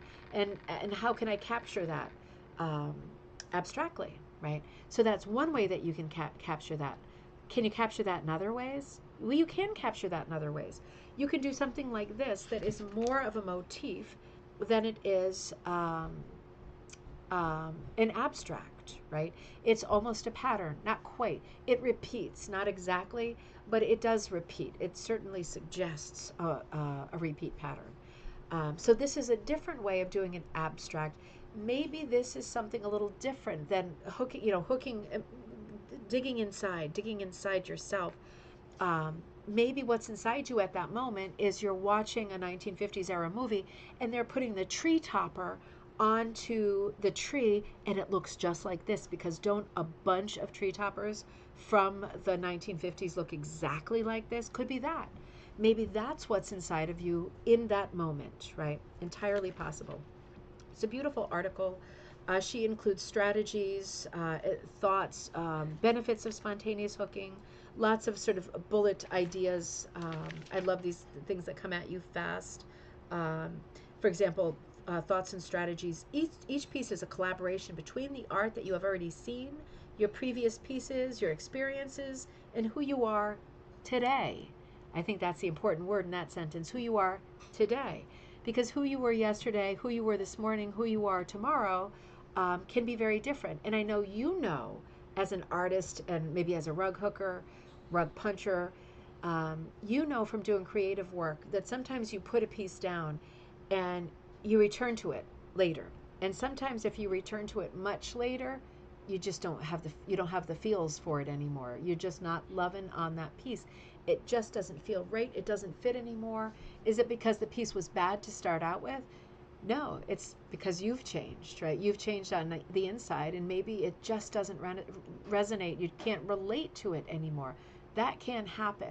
That happens more to people who are more creative hookers than technical hookers. Technical hookers can lean way more into, well, what part was I on? Let's get back to the part that I was on. People who are more creative and less technical have a harder time doing that. And it's harder to jump in if you can't make a good emotional connection to what you were working on before. Some of you I know can relate to that sentiment, and some of you can't, right? And thank God there's all kinds of us, and we're all different, right? So coming back to the next feature in the magazine, I want to speed up a little bit here. So let's kind of not race through, but let's look at the rest of the features. This is the next one that is, this is the last one that is on the cover as a feature. It's called Creating Realistic Reflections.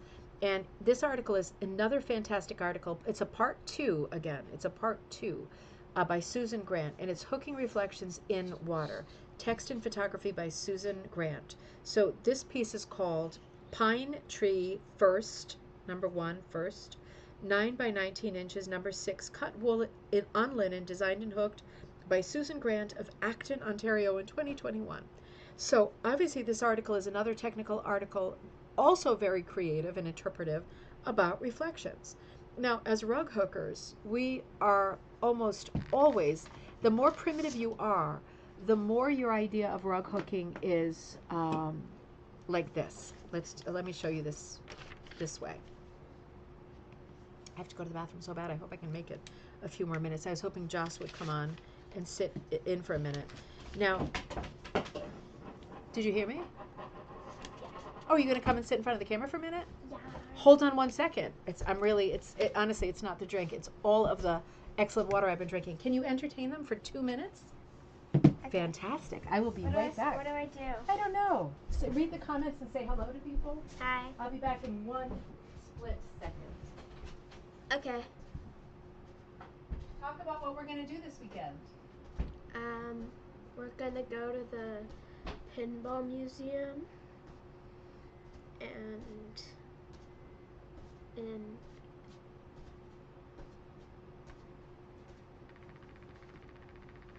yeah. Hi. Talking to us? Yeah.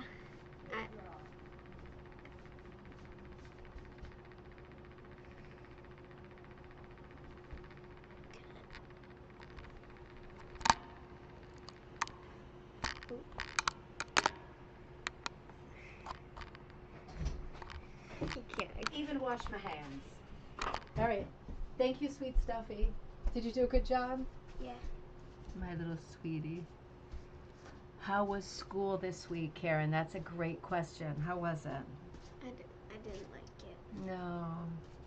She didn't super like it. Did you say we're going to go to Providence tomorrow and go to the pinball museum? Yeah. And, yeah, water fires tomorrow night. I just don't know. I don't think we can stay over because we got pup and we didn't think about that. Should I finish the show? Oh, no. Here, don't spill this, Okay, baby. bye-bye. Okay, bye, sweetie. I love you. Thank you for doing that for me. That helped incredibly. I hope that wasn't a hot mic situation because the bathroom's right there. All right. Thank you all for saying hi to her. She's such a good girl. They are not having the best week at school, I'll tell you. She is really not in a good place, and Teddy's in a worse place. I was having the battle of all battles. It was like the battle, what was it, He-Man and the Masters of the Universe style battle at school. So we're talking about illusions, right? And if you are a primitive rug hooker, this is not tracing paper, so it's going to be a little tricky. Let's have this really basic conversation, but it's, I think, useful. If you're a primitive rug hooker, you are used to illusions working this way. So for example, I might make a composition like this. I'm going to try to trace it through. Let's see. And you'll see what I mean in just a minute. I'm going to do something super simple.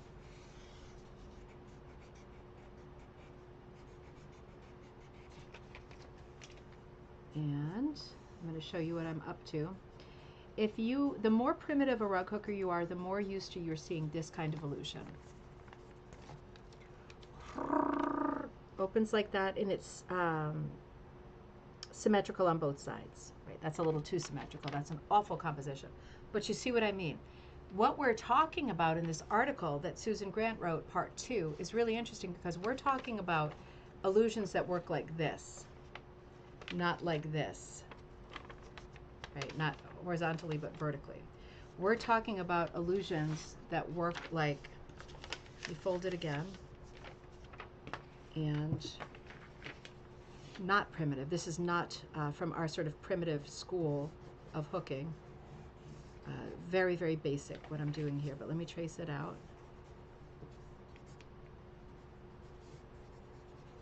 There we go. Oop, I did it wrong way around, but you'll see what I mean, right? Can you see this one too? So we're talking about illusions that work top to bottom. Now, when we look at stuff that has reflections, right? And if you took the Monet class with me, we talked about reflections a lot because he was a big one for reflections. And when you do reflections, there's always these added conversations like, is there movement in the water, or is it still? Are we getting a perfect likeness? Are we getting the mirror image because the water is still? Are we getting a little bit of movement, right? These are questions that need to be answered, and you have to be consistent. So the idea of doing mirror reflections sometimes is very off-putting because it seems technically difficult. It's actually not that much. It's not any different than doing this kind of thing if you are a primitive rug hooker. You just have to think this way instead. I mean it. So for me, this article, and again, I haven't read it. I'm just looking at the pictures, and I'm not going to show all the pictures because I don't want to spoil it. I think I have at least one more picture though. Let's see, let's come over here. Yeah. Okay, so this is Cottage Lazily Moving Water, designed and hooked by Susan Grant. So, I'm sorry, I'd read the wrong one. This is Cottage Calm Water, also, of course, Susan Grant. And then I'm hoping we put this one in too. Nope, we didn't. So, I'm sorry, hold on. Major spoiler alert. Oh my God, now it's deleting the photo. Seriously? Hang on. I think my computer's getting a little old. So we are looking at Cottage Calm Water, and you're going to have to come here for this one, Cottage Moving Water. Do you see how the water is completely different? Totally changes the look of the piece. We're still talking about a mirror image. So in short, this article, it's got a lot of illustration. It's very, very handy. We're looking at a technical article that is really walking you through the idea of doing a mirror image. And I feel this article is, again, very well written. It's very well illustrated. This particular piece I'm looking at seems to be done in a number 3 to number 5 cut. So we're not just talking about fine cuts. We're talking about some wider cuts as well. It's a great article. Again, good crossover articles in this particular issue. For people who are interested in sort of fine hooking and realism, should be interested in that article. But also people who are interested in more primitive hooking, right, like wider cut hooking, more graphic style hooking, can still dig into that article. So that's another shapeshifter. This, so far, all of the articles that we're looking at in this magazine are great shapeshifters. And I think that speaks really well of this particular issue. And I think these are all very good signs. Oh, Joss, Diane was asking if you've drawn any new rug hooking designs lately. No. She hasn't lately. Hoping she's feeling more inspired soon. When things are not good during the day, then nobody feels like doing creative stuff at night. You know what I mean? Oh, we'll see how it all shakes out. So the next article. Now, I'm gonna be honest here, right? I'm gonna be honest. I'm not gonna be a jerk, but I'm gonna be honest. So this is not an enormous issue, but we still have a blast from the past article. And this is a regular feature in Rug Hooking Magazine. And I have to say, I can only speak for myself, but I don't mind seeing a blast from the past, and it's often fun. But in my mind, it better be very old, better be something I have not seen any in recent years, number one. And number two, I feel it ought to be quite short, right? Because it is recycled material. It's not original material. And it's already quite a small magazine. I'm being honest here. So this particular article is absolutely beautiful. It's Donna Harkman's A Tale of Two Portraits. Um, and I love the content. I love these pieces.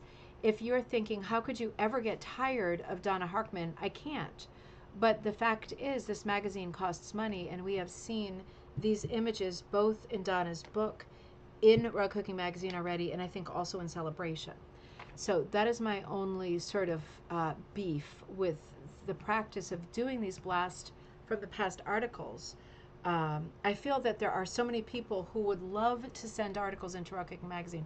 If Magpie Times is any gauge of how many people would love to help out by sending articles and be proud to see their stuff in print, I'm going to say it. Why not put some more original articles in here?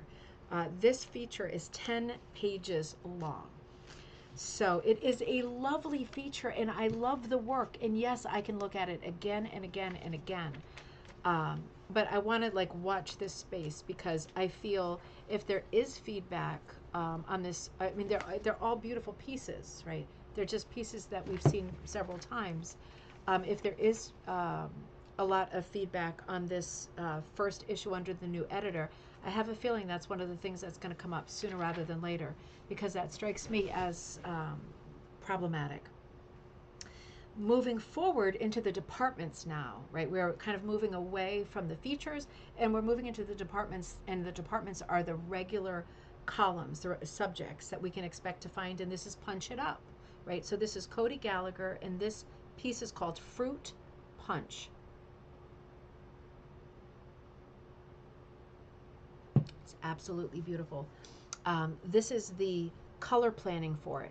And the caption for this says, the color planning for Blackberry Botanical included beautiful value dyed worsted weight yarns from Judith Hotchkiss, as well as some worsted weight yarn Cody had in her stash pile. She pulled an assortment of background colors to test, as well as potential options for the border color. Okay, great. I think she's writing in the third person. So this is the material that's going to go into the piece. We can see beautiful colors are about to emerge, and we will have benefit of that final product when we see this gorgeous piece that's called Blackberry Botanical 8 by 8 inches worsted weight wool, designed and punched by Cody Gallagher for the Oxford Company, Cornwall, Vermont, 2024. Little typo, but Cody used an assortment of worsted weight wool yarns and punched using all 5 fine point Oxford needles. Okay, well, that's a great way to advertise 5 different needles. I always caution against buying all of the needles, because it's just a lot of money. But you know, for whatever reason, I'm getting a lot of requests lately on the YouTube channel, people saying, can we do more with punch? And I thought, I mean, punch is not, I think of myself more as a hooker, but I also do punch. And I guess I haven't done as many punch videos as I've done rug cooking videos. I also think of the world as punch as belonging to some of my buddies like Rebecca, who I'm real close to. So I would never do a ton of punch stuff, but I think I will do a few punch projects. Like I have one more piece I'm working on for the Haunted Rug. I was thinking I might punch that, or at least punch part of it, so I can do a few more videos, because there's suddenly a real surge just this week in comments that people are saying, can we have more punch? And it does make me wonder. I'm being so controversial tonight. I'm so sorry. But we talk, right? We talk, and it all comes out in the laundry. It does make me wonder whether the fact that the Oxford company was sold to a company in India, if we are seeing different people approaching the craft for the first time and looking for content that includes really detailed how-tos.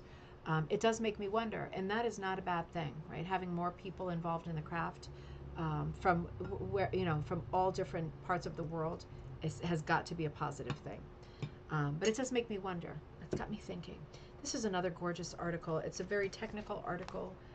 It'll help punchers. It'll help people who are just approaching punch, visually seeing what your channels are supposed to look like, what your spacing is supposed to be like.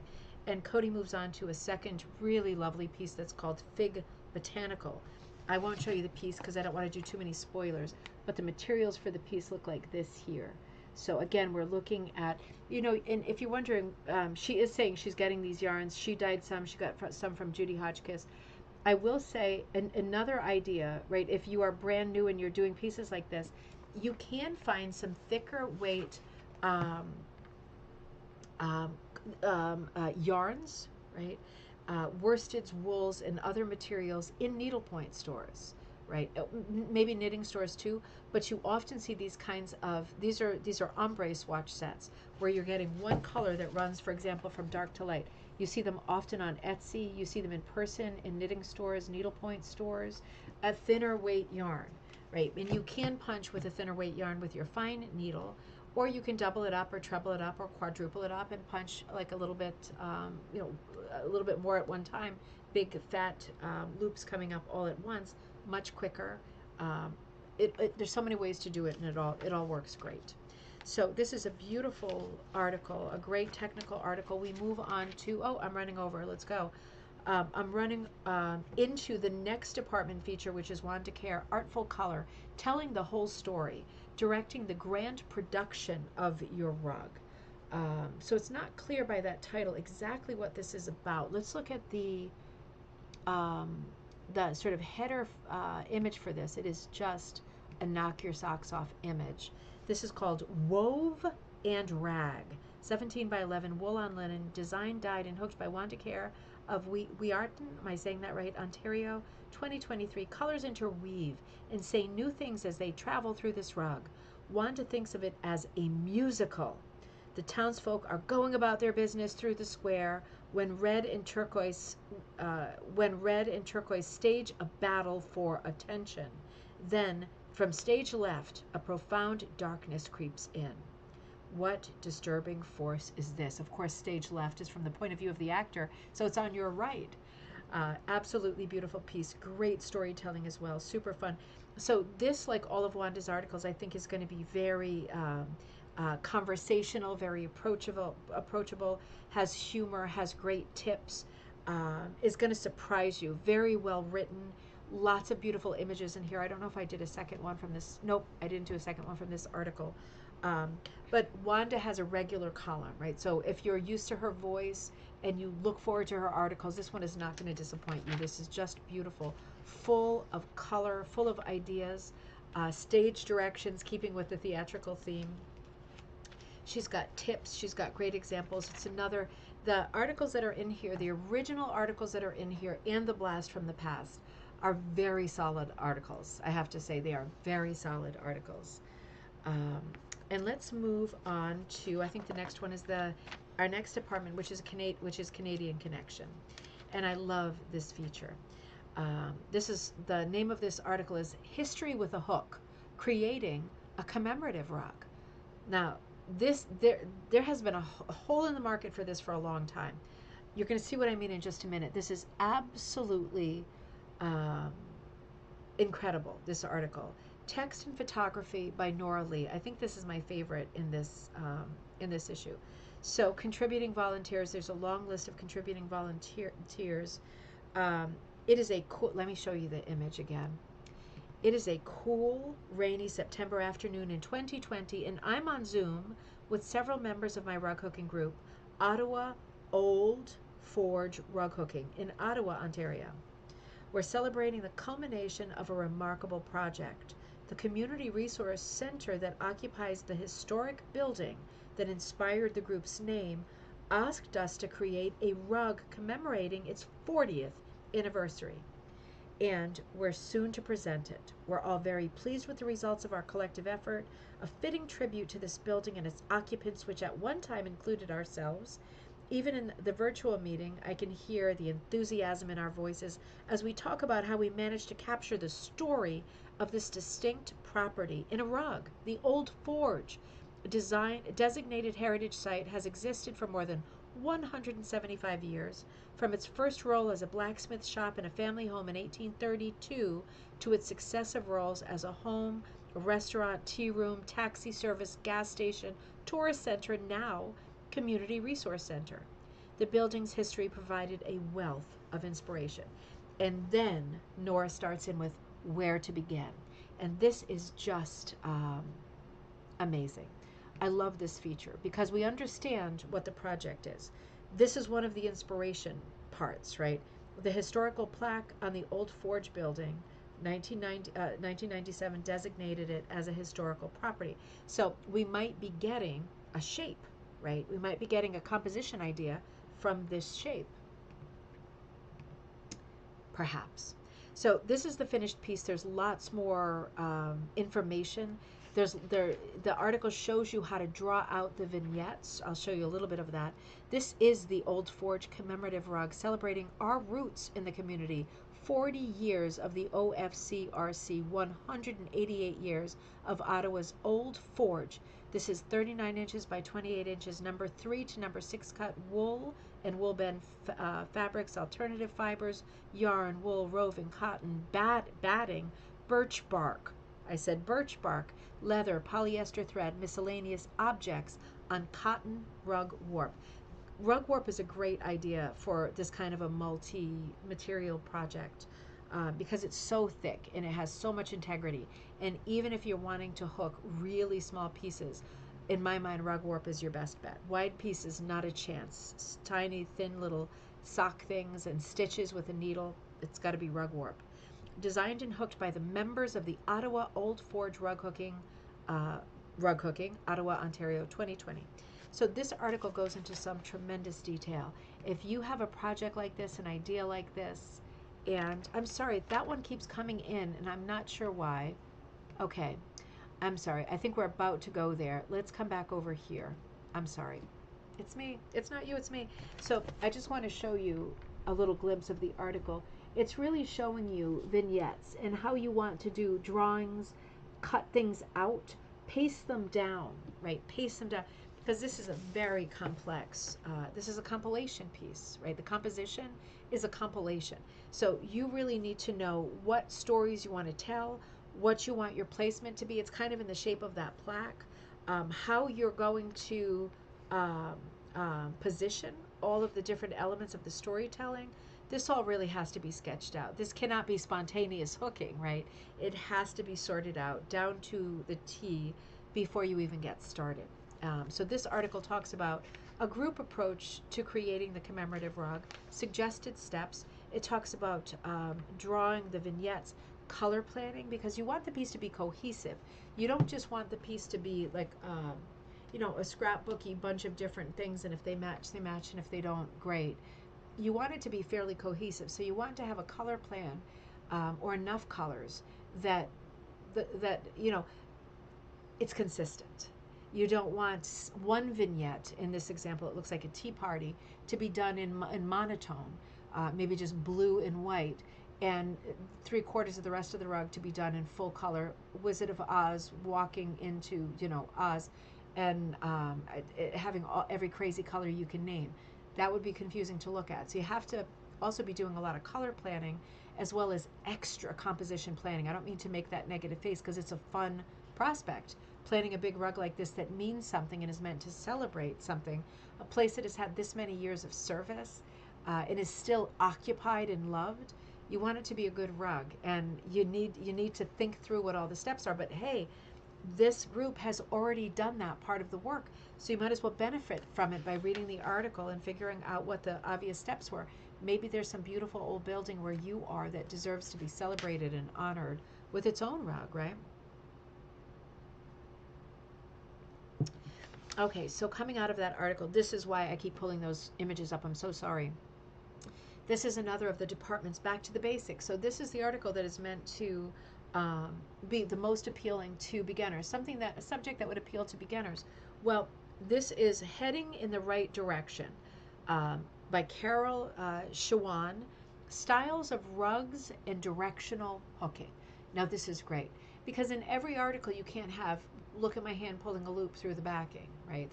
We can't have that in every article, particularly at 80 pages. You have to have other subjects that are still important and in your basic bag of tricks for absolute beginners. Directional hooking is definitely one of those. It's very clever to do something that everybody talks about, thinks about.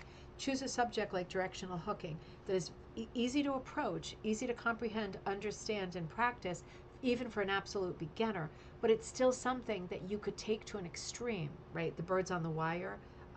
What was it? Nine on a wire. It was 9 on a wire. Backgrounds, directional hooking, it all matters, right? So this is a subject that's relatable to people who are very advanced as well. And this is where those pictures have been coming from that I keep accidentally clicking on. This is a beauty. This rug was found in a garage. Carol does not know the name of the pattern or any of its provenance. However, she thinks it is a good example of outlining when needed. For the background, she gets the feeling the hooker just worked in whatever direction made her happy at the time. Absolutely. That could be the case. You can see it's rough around the edges because it's an oval rug and it's against a black background, which I think gives great sort of drama because it is a little bit worn around the edges. I love this rug too. I love the split leaf. I love me a good leaf that's split in half. You know, that's always really effective. I love the light color in the background and the very unconventional grouping of 4 flowers, right? This goes almost like a compass rose, north, south, east, west. It's very different than most floral compositions. It's very primitive. I would think this is probably a 1920s, 1930s rug. I don't think it's super, super old, but I think it's interesting. And I have a different feeling about this rug. I think that for me, the directional hooking, if I were to put my guess into the hat, I would say that there's 2 people working on this at the same time. And I think one person was working across, doing horizontal directionals. And I think the person working on the bottom was working differently, doing more of an echo fill. We will never know, I don't think, and it doesn't matter. But they are 2 very different styles, top to bottom, and really both beautiful examples of options, right? Your options when you're doing directional hooking. This is another pretty piece. There's lots of pieces to look at in this article as well. This is called Dolly's Garden. This is 22 by 16 hand-dyed and off-the-bolt fabrics on primitive linen, designed and hooked by Carol Shawan. So again, we're talking about a beautiful classic sort of traditional piece with a strong border. It is sectioned off in 2 different ways, north, south, east, west, and we've got triangles on the north and south, and side to side we do have those little arabesques, right? So it's got sort of great drama in the contrast of styles. One is very geometric, one is very organic, interesting. And in the middle, one of our great rug hooking motifs, a good solid sheep.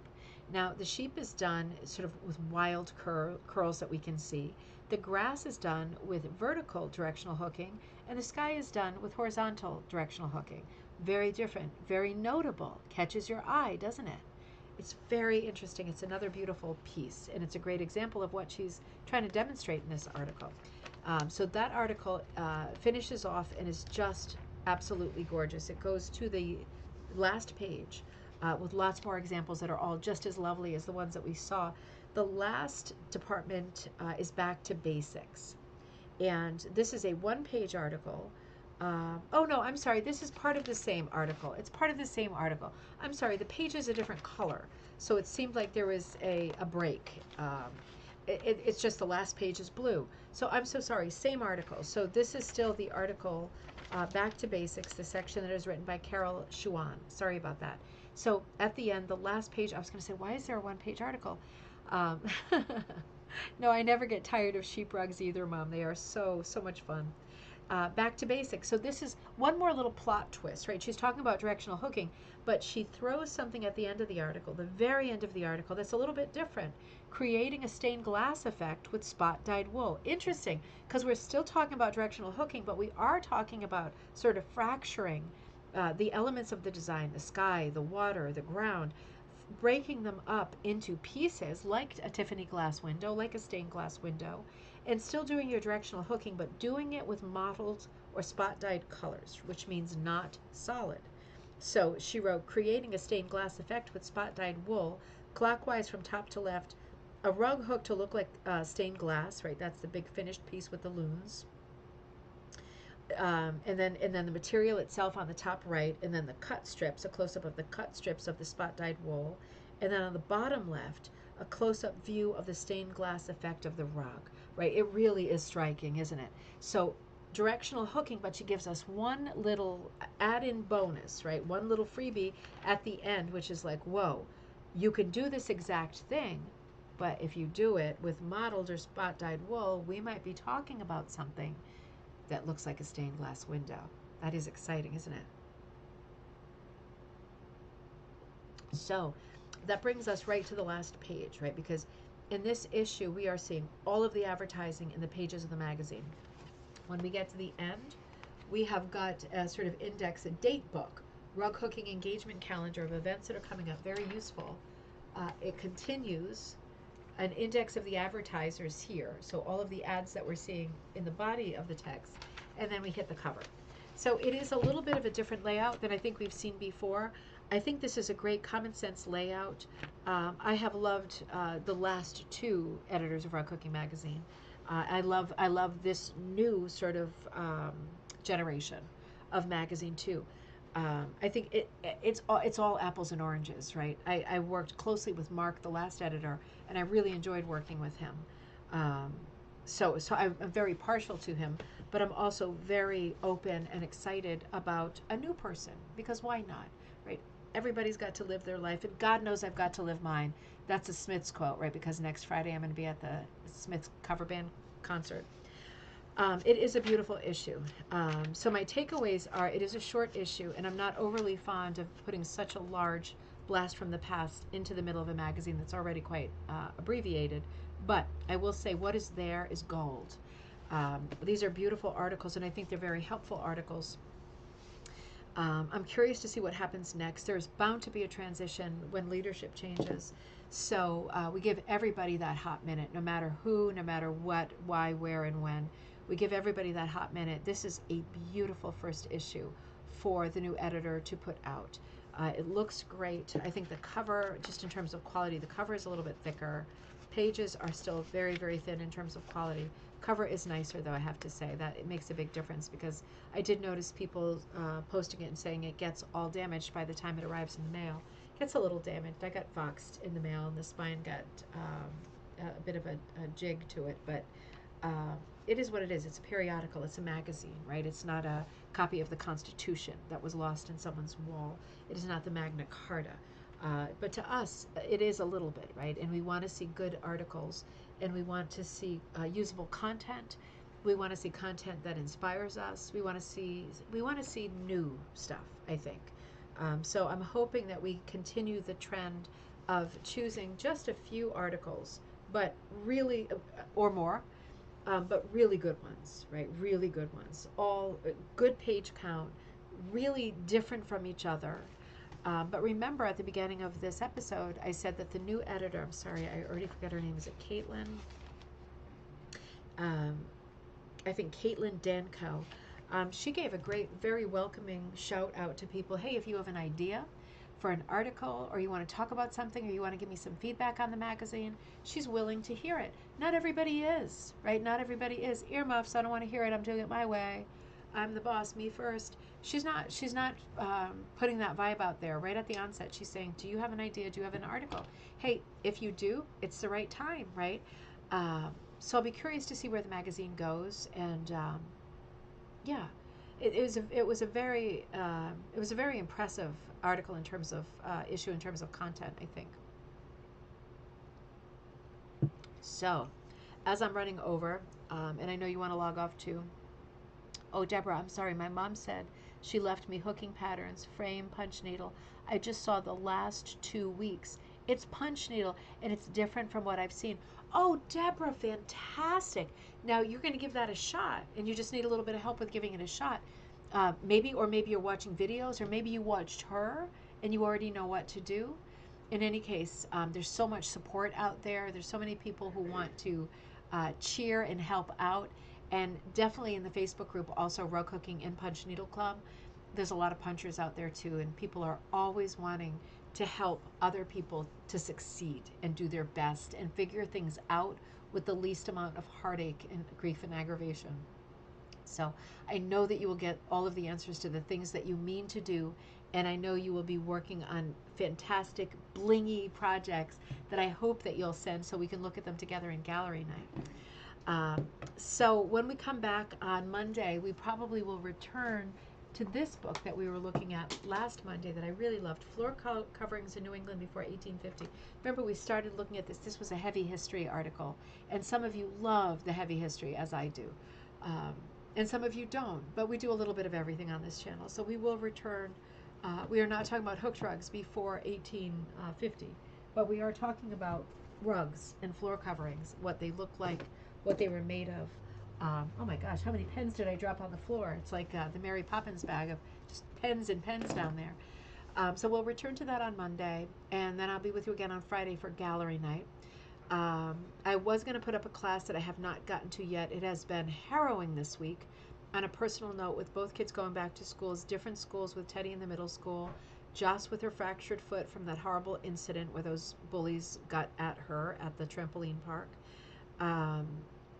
And Teddy entered into middle school, which has been the most extraordinary pig's breakfast I have ever experienced. I have been very vocal and everybody's least favorite person. And you might say, good for you, you're a great advocate. I would say, thank you, but I'm also such a jerk because I have been horrible. Every day this week, I've been calling the school like an unhinged, unwell person who belongs in Bedlam. And we haven't gotten far. He's still got the same stuff in his backpack that we sent him with on Monday because he still hasn't figured out how to use his locker. The backpack weighs about 30 pounds. I said he's either going to get a hernia or somebody's going to mistake him with all of the D-rings, metal D-rings hanging off of his bag with water bottles and lunch because I can't fit them in the bag. I said somebody's going to mistake him for a person who's attempting to climb Mount Everest or cross the Andes. Okay, don't let me start. Don't let me start. So it's been a fairly bad week here in terms of like emotion and busyness that I have to do. And I've gotten all my orders out, I think, pretty quickly. I'm really up to date on orders, but I am behind on planning stuff. So I'm working on the haunted rug. I'm wrapping that up. No rush if you're still working on your haunted rug project. Please think about coming to the event. I am super excited about it, and I want to be with my friends at the event. It's a really big deal to me. It's the first book I self-published. Those of you who are interested in writing your own books, you might know we started a writers group. We took a little hiatus. We met twice the first week, and then the next week I was away on vacation. We need to get back to the writers group. So I proposed this coming Tuesday. I hope you'll see that in our Facebook group, Ribbon Candy Writers Club. It is for people who are thinking you might have a book in you that you would like to write, whether it's a technique book, an inspiration book, or it's a different craft book. I'm sharing, along with everybody who logs on, our expertise and knowledge of having written books and experienced the process of working with large publishers, small publishers, and self-publishing, which is my personal favorite these days. So we get together in the writers group and we talk about ideas that we have for books, and we help each other sort of level up with ideas, table of contents. You're kind of stuck. How would this work? How can I resolve this problem? I would like to do this, but I don't want to do this. What can I do in its place? I don't see the structure of it. Am I working in the wrong order? How can I hook all these things or punch all these things for one book?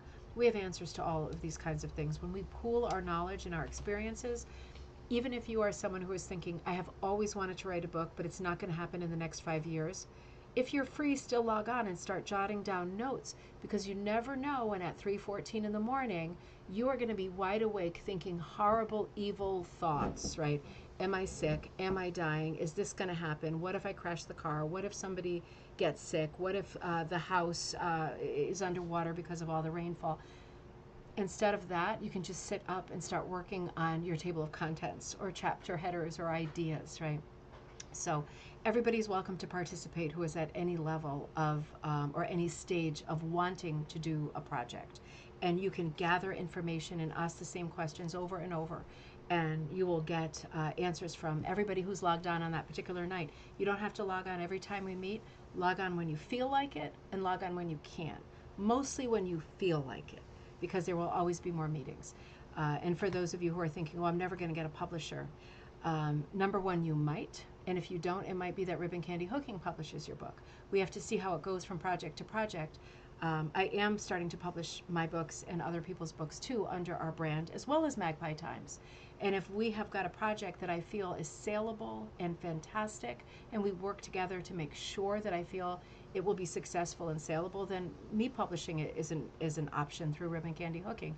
The more books we have on rug making and textiles out there, the better it's going to be for us, right? So be thinking about that, and be thinking about acquiring Indigo, The Indigo Girl by Natalie Boyd, right? It is a wonderful period piece novel that is set, I think, in South Carolina. It is set on a plantation, and I guess the hint is it's going to be an indigo plantation at some point during the storytelling. And it's the story of a very young girl, 16, whose father needs to go away to secure sort of his business interests. I forget where he's going to, but it's abroad. And he leaves his 16-year-old daughter, who he feels is very capable, in charge of his estate. And there are all kinds of things happening with uprisings and all kinds of problems. But she has got a great overarching vision for something that she thinks will be successful in the end. And I've only listened to the first few chapters, and so far it is really wonderful. So I hope that you'll join us for that book club, which is not the same as the Writers Club. The book club is when we read books and talk about books.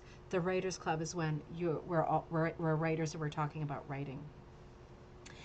Diane, you listened to it on Audible. Yeah, it's so far so good. I'm hoping it doesn't get violent, because I cannot handle violence at all, and I'm not set up for that at all.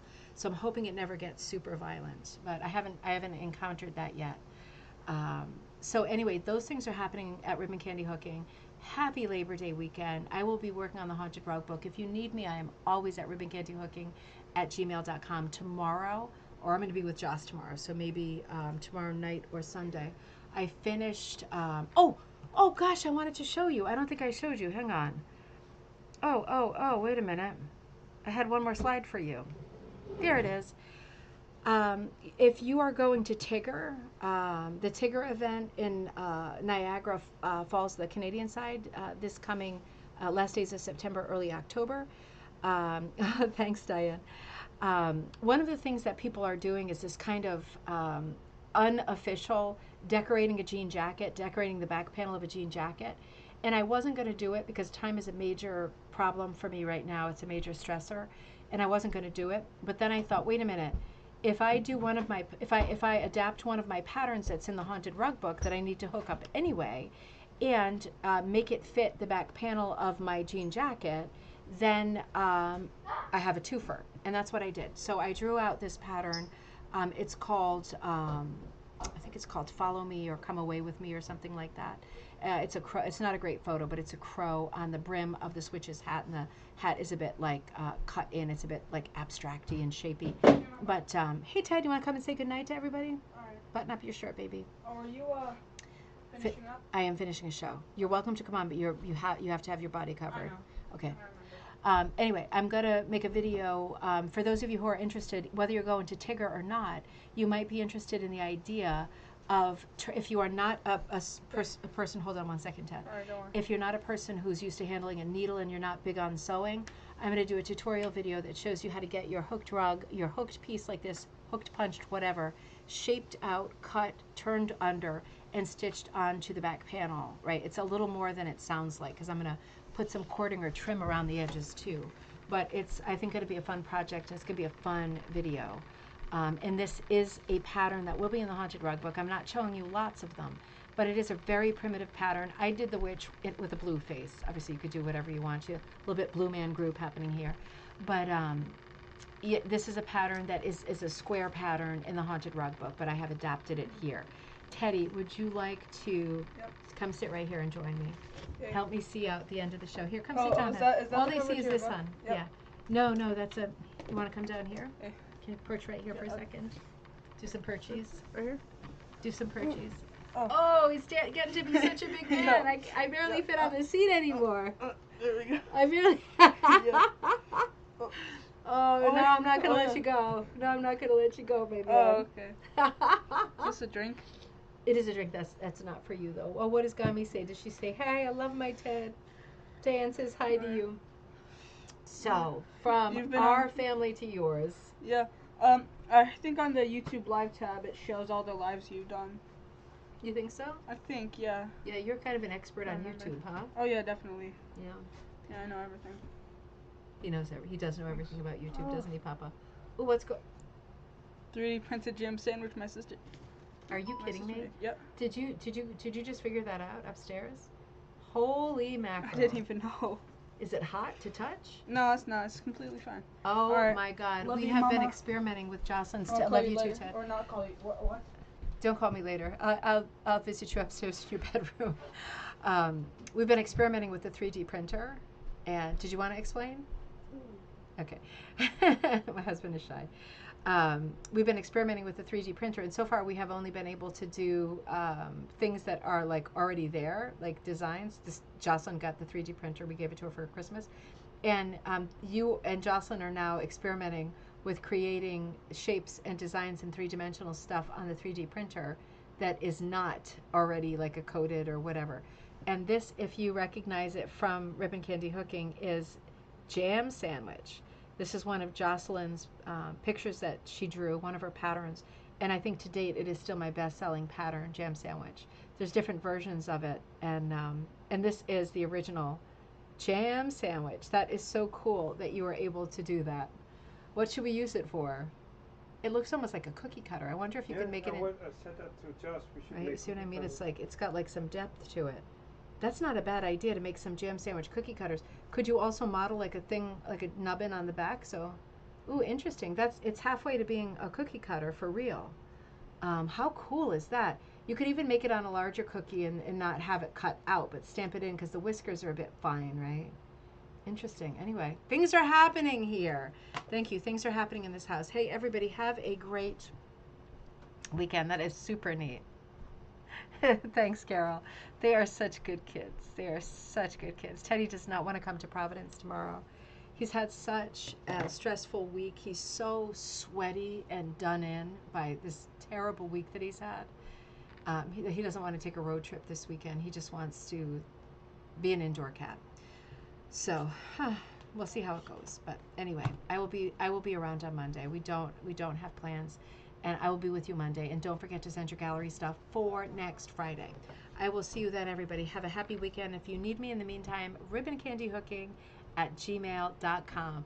Mom, let me know if Jess is coming this weekend. I was just wondering.